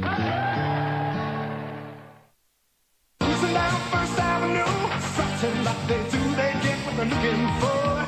They're snackers. Is my hair okay? See them out there every day, street princes doing the things their way. They're snackers, got that snacker style. Wonder what they want. Snacker stare, got that crunch and taste, you know anywhere. We can buy them ourselves, but it's better to get them from a snacker. They've got a great corn taste and a crunch that gets noticed. If you're a snacker, it's gotta be Frito's brand.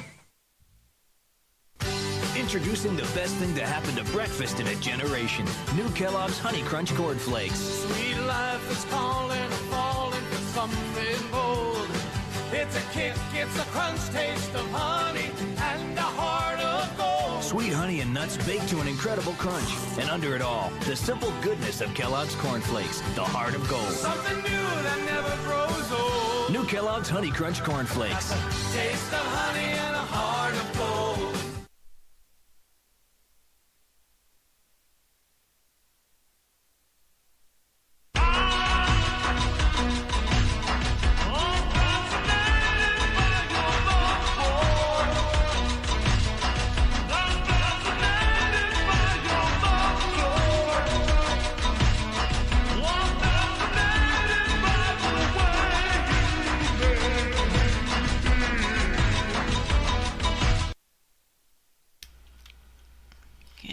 What I'm doing right now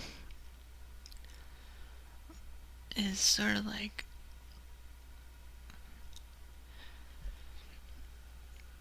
snake poison. I'm not doing full shots. This is, if you want to know what I'm drinking.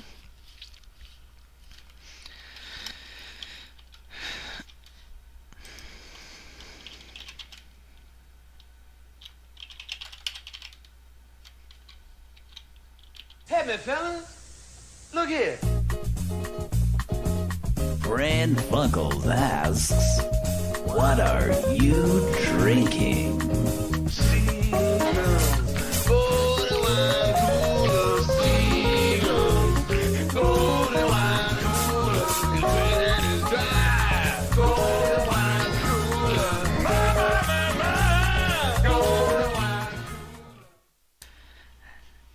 I'm doing the snake venom approach to drinking.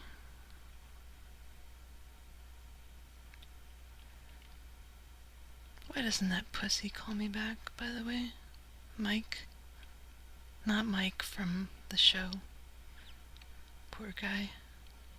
And poor Patrick. They're pretty fucked up right now. I'm not gonna go into detail. Cody and I are also kind of fucked up. But not too badly.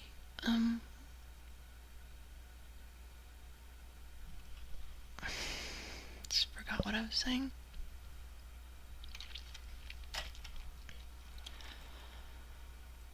Whatever. Doesn't matter.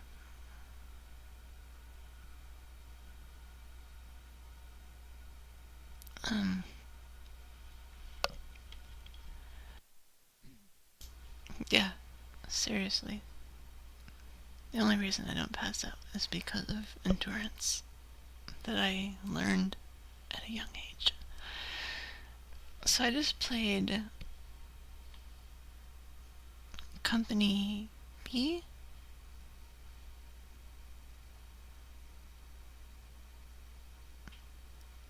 It was slowed down, but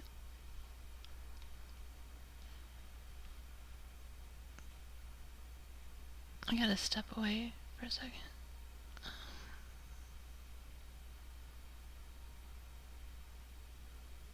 Oh yeah, that's what I was talking about. The snake venom approach to drinking.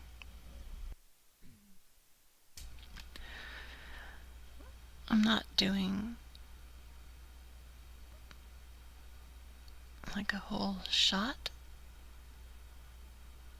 I'm doing like a fourth of a shot, like pretty frequently. It's like snake venom. It's gradual. It's as powerful as doing a shot every so often, but you're doing it like little increments.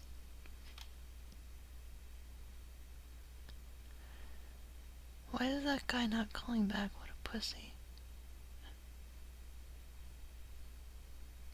There's all big talk about 69. Where is he now? Nowhere. He's just like that wannabe robo-killer. Okay, I have to step away. But if you have not heard of Company B, which reminds me of the Bee Police.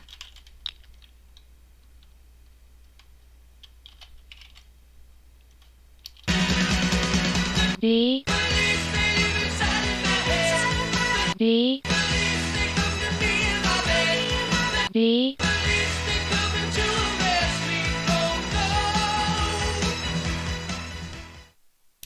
I think I should call the Bee Police, but my point is,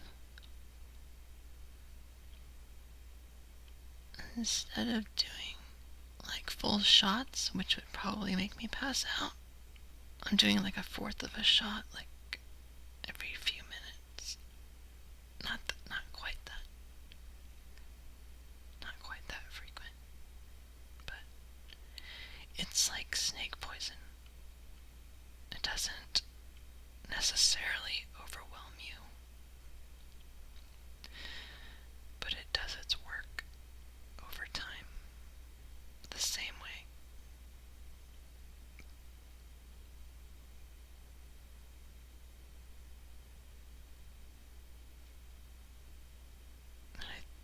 I should probably go outside and see if it's snowing or not, but I'm wearing fucking gym shorts and a thong. Why would I go outside in gym shorts and a thong in snow? I mean, I could do it for probably a minute. Oh shit, that was my microphone hitting the table. B. Okay, I gotta step away. I'm gonna actually go outside and see if it's snowing. And while I do that, you can listen to Company B. Why am I whispering? You can listen to Company B. If you have not heard of Company B, well, this is a little song called Fascinated. And these chicks, they are totally glam. They have these huge wigs. It's pretty cool. Gonna get a copyright hit, for sure. I'll be back.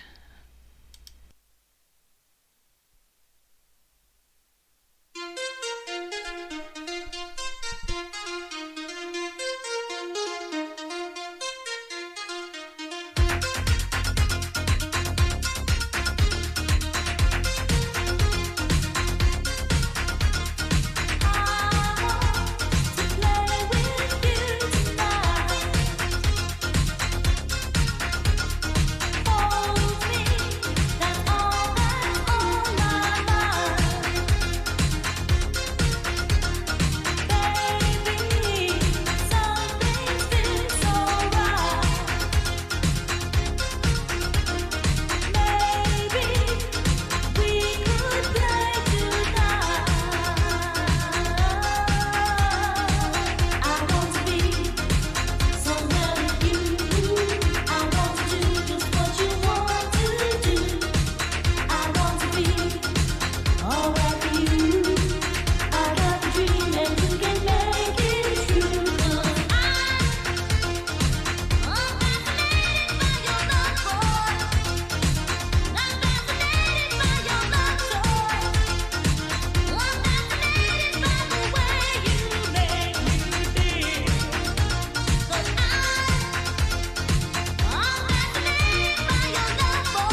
Sorry guys, that video ended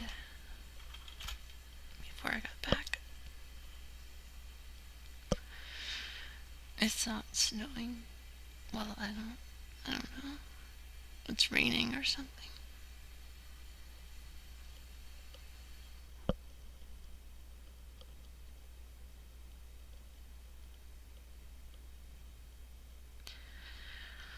Okay. Let us continue the challenge.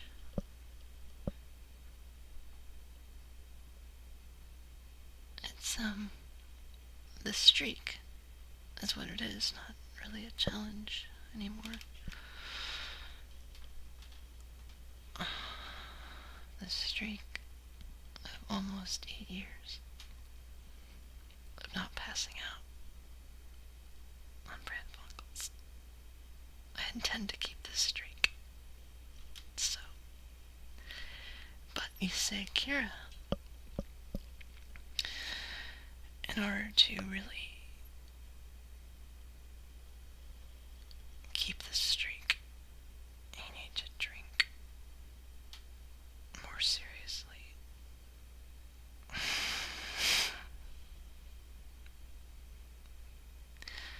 Okay. I will accept the challenge,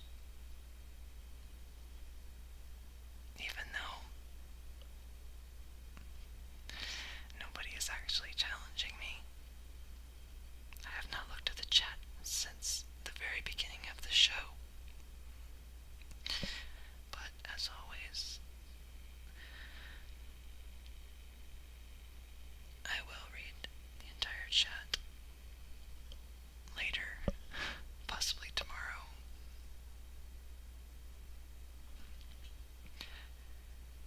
And you might ask, Kira, you cannot possibly have top chat on, do you? No, of course I fucking don't. I don't care how drunk I am or wasted or whatever. I will never have top chat turned on.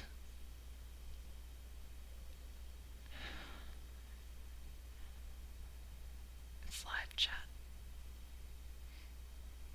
Okay. Right now, let me check the time. It's 5:28 a.m.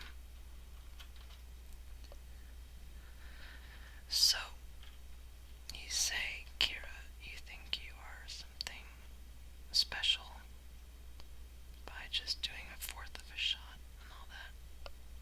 Well,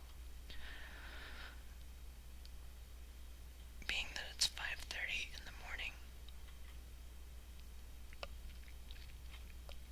I will do a full shot. I'm gonna stop after that because that's ridiculous at this hour. Okay, you guys can listen to the Love Connection for a minute.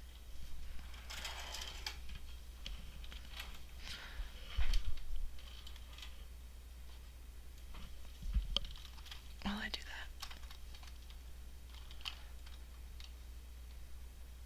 that. Okay, this is gonna be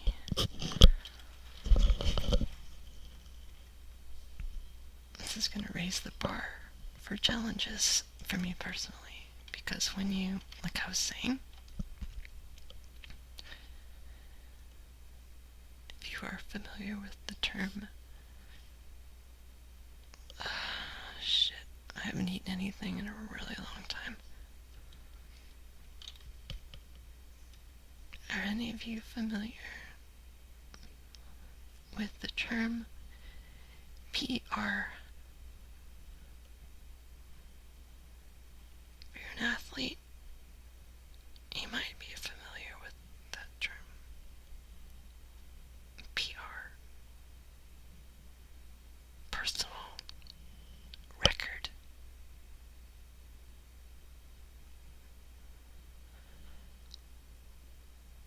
For how fast you've run your cross-country race or the 2 mile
passing out on Pran Funkels ever.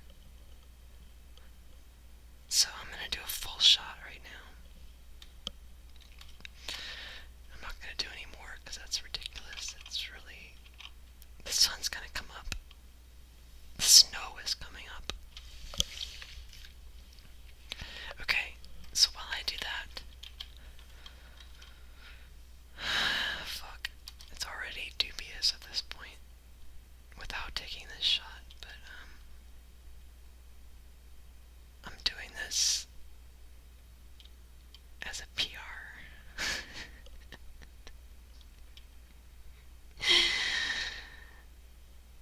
My PR, if you would like to know, for cross country. If you want to know what cross country is,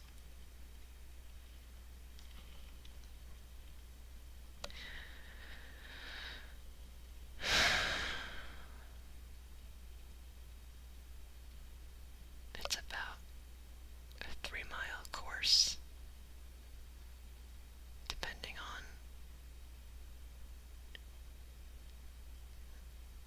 it's not really dependent on anything. It's about 3 miles.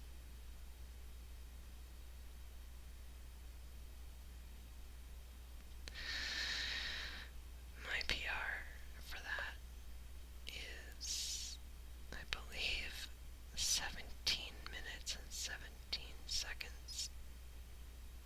It's not that great, but it's pretty good. It's enough to make varsity in your freshman year of high school. Okay? Now, will that might not mean shit to you. It's pretty significant. So,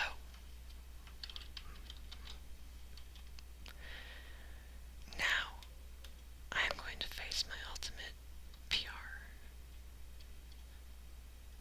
in regards to this show.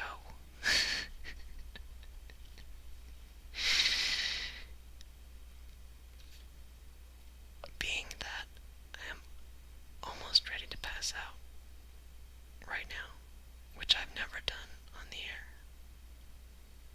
I'm gonna do a full shot at 5:34 in the morning. This is the last drop I'm going to drink.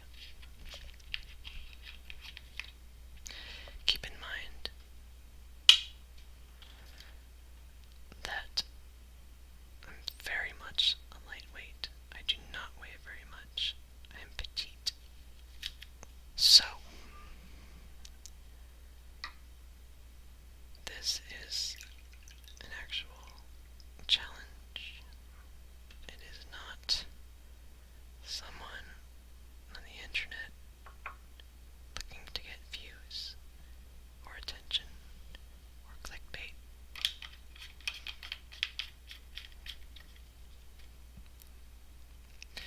I don't really know what it means other than a PR, personal record, for not passing out on Pran Funkels, which has never been broken.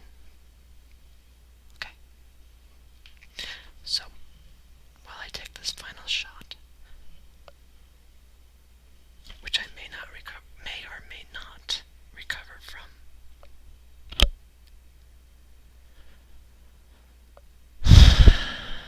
sorry, I will let you listen to this all-new dating game, okay? Now, if this all-new dating game goes all the way to completion, then you know that I passed out. If I come back within the next 3 minutes, you will know that I have succeeded in not breaking the record, or whatever, you know what I mean? Not faltering in my 8-year. This has now become like a real thing, and I have to challenge myself. This is an 8-year streak. It's like The Undertaker, okay? Not quite to his prominence yet, but it's like The Undertaker not losing. Can I get that far? I don't know. Let's find out. In the meantime, you know what I just said. And here we go.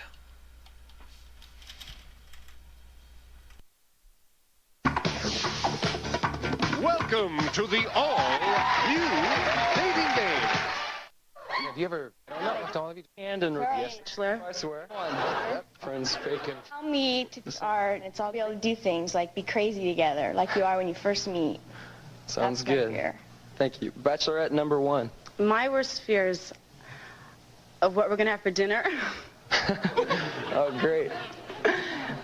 Deciding where we're going to go on vacation. Deciding where we're going to live. Yeah.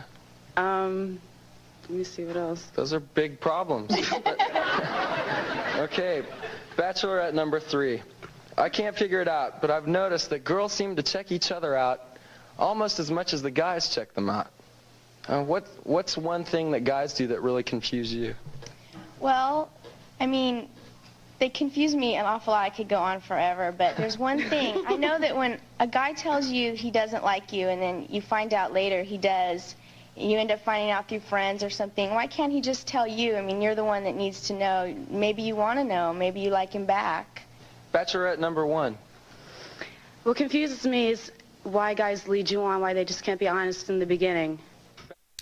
Okay, I made it. Okay. 7:49. Okay, so earlier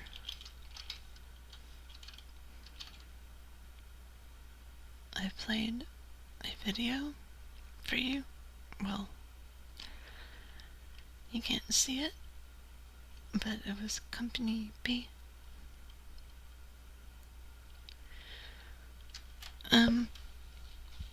So after you watch a YouTube video, at least on PC, it shows you 16 videos to choose from on the screen.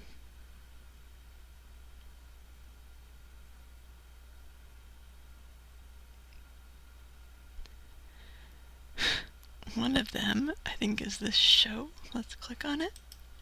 See? It shows you 16. Yeah, that's great. Shit.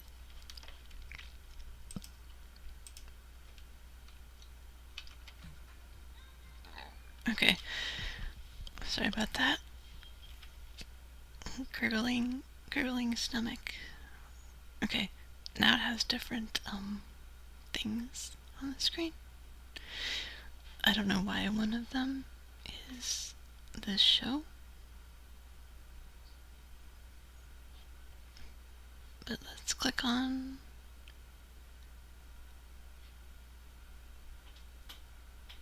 oh no, I have a cat that wants to come in.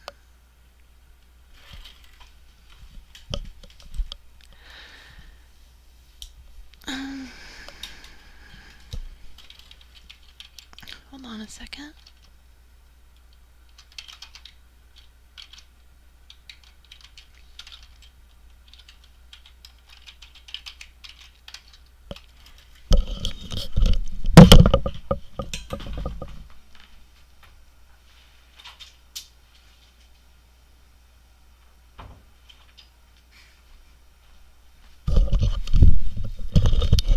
Okay, well, I was gonna pick a video, but let's just pick this one. Okay, it's the expose. Let's call back the other phone number.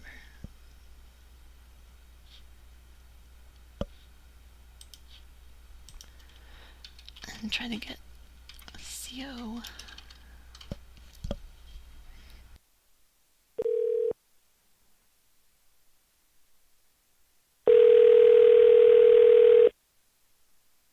This call may be recorded for quality assurance. We are connecting you to an agent. If all agents are busy, you will be placed in queue. Please stay on the line. Your call is very important to us and will be answered in the order it was received. 0, 0, 0. Gladstone, Billy Joel. My name is Seal.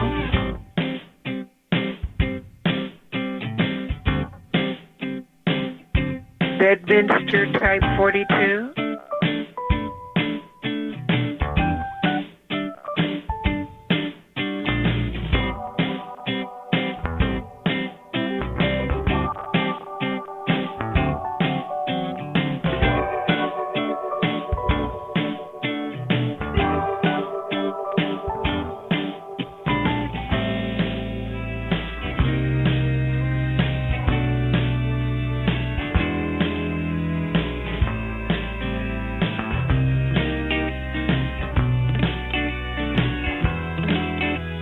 Okay. Please.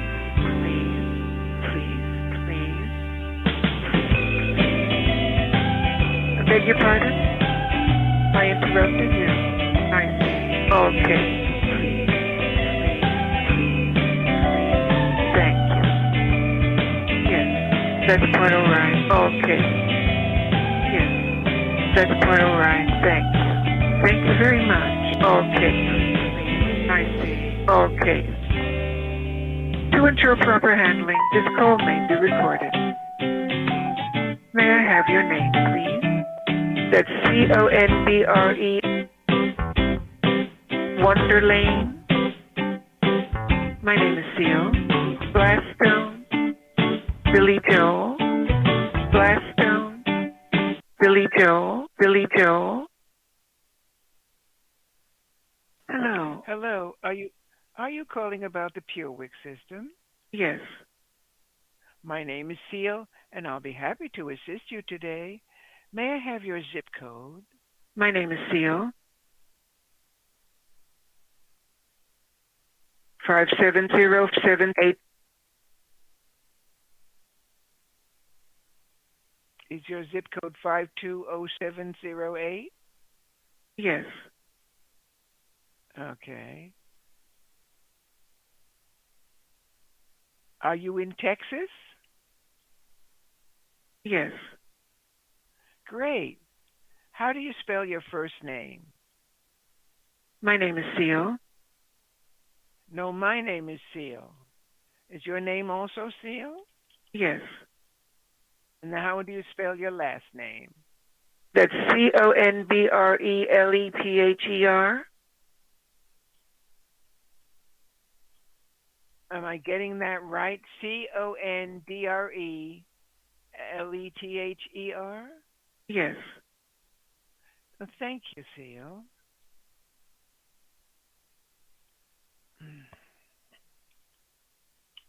In case we get disconnected, may I have your telephone number, please?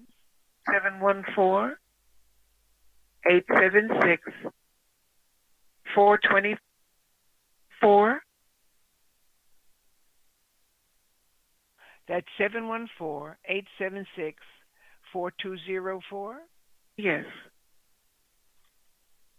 Thank you. Thank you for your interest in the PureWick system. Will the system be used by yourself or someone else? Yes. For yourself? Yes. All right. Do you experience lack of bladder control that causes leaking, sudden or strong urge to urinate, or have Yes. difficulty reaching the bathroom? All Yes. of the above, I guess. Yes, all right. May I have your mailing address, please?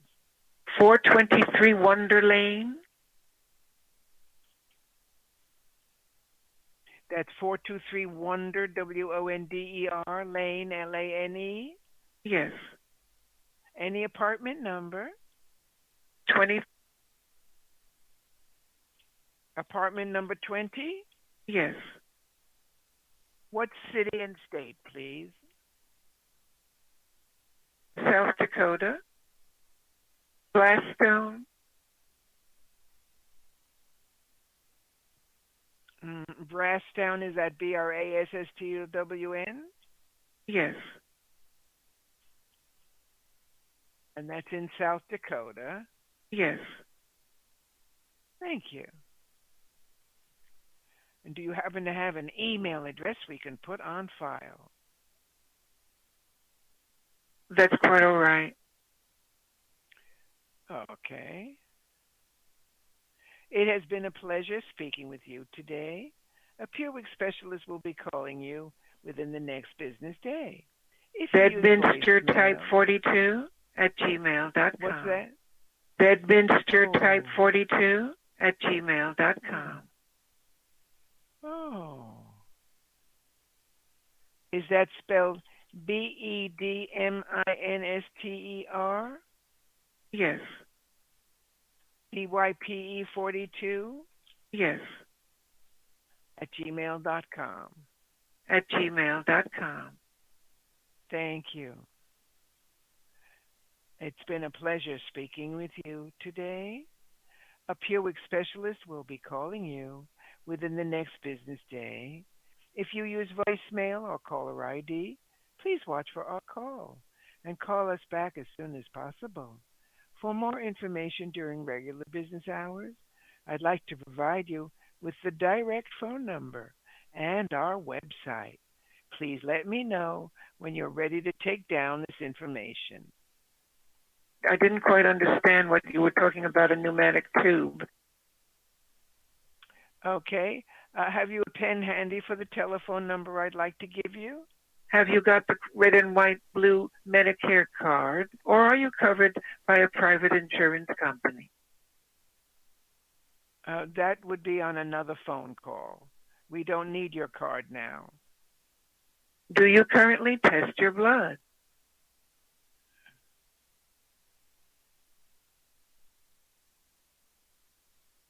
Hello.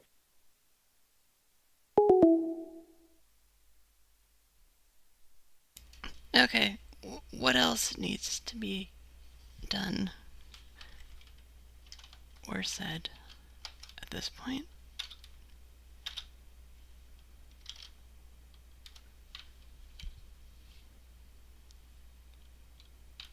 Goodbye.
you know about cranberries? I know I like Ocean Spray. What do you know about cran apple? Apple juice was never like this. Good for you, tastes so good too.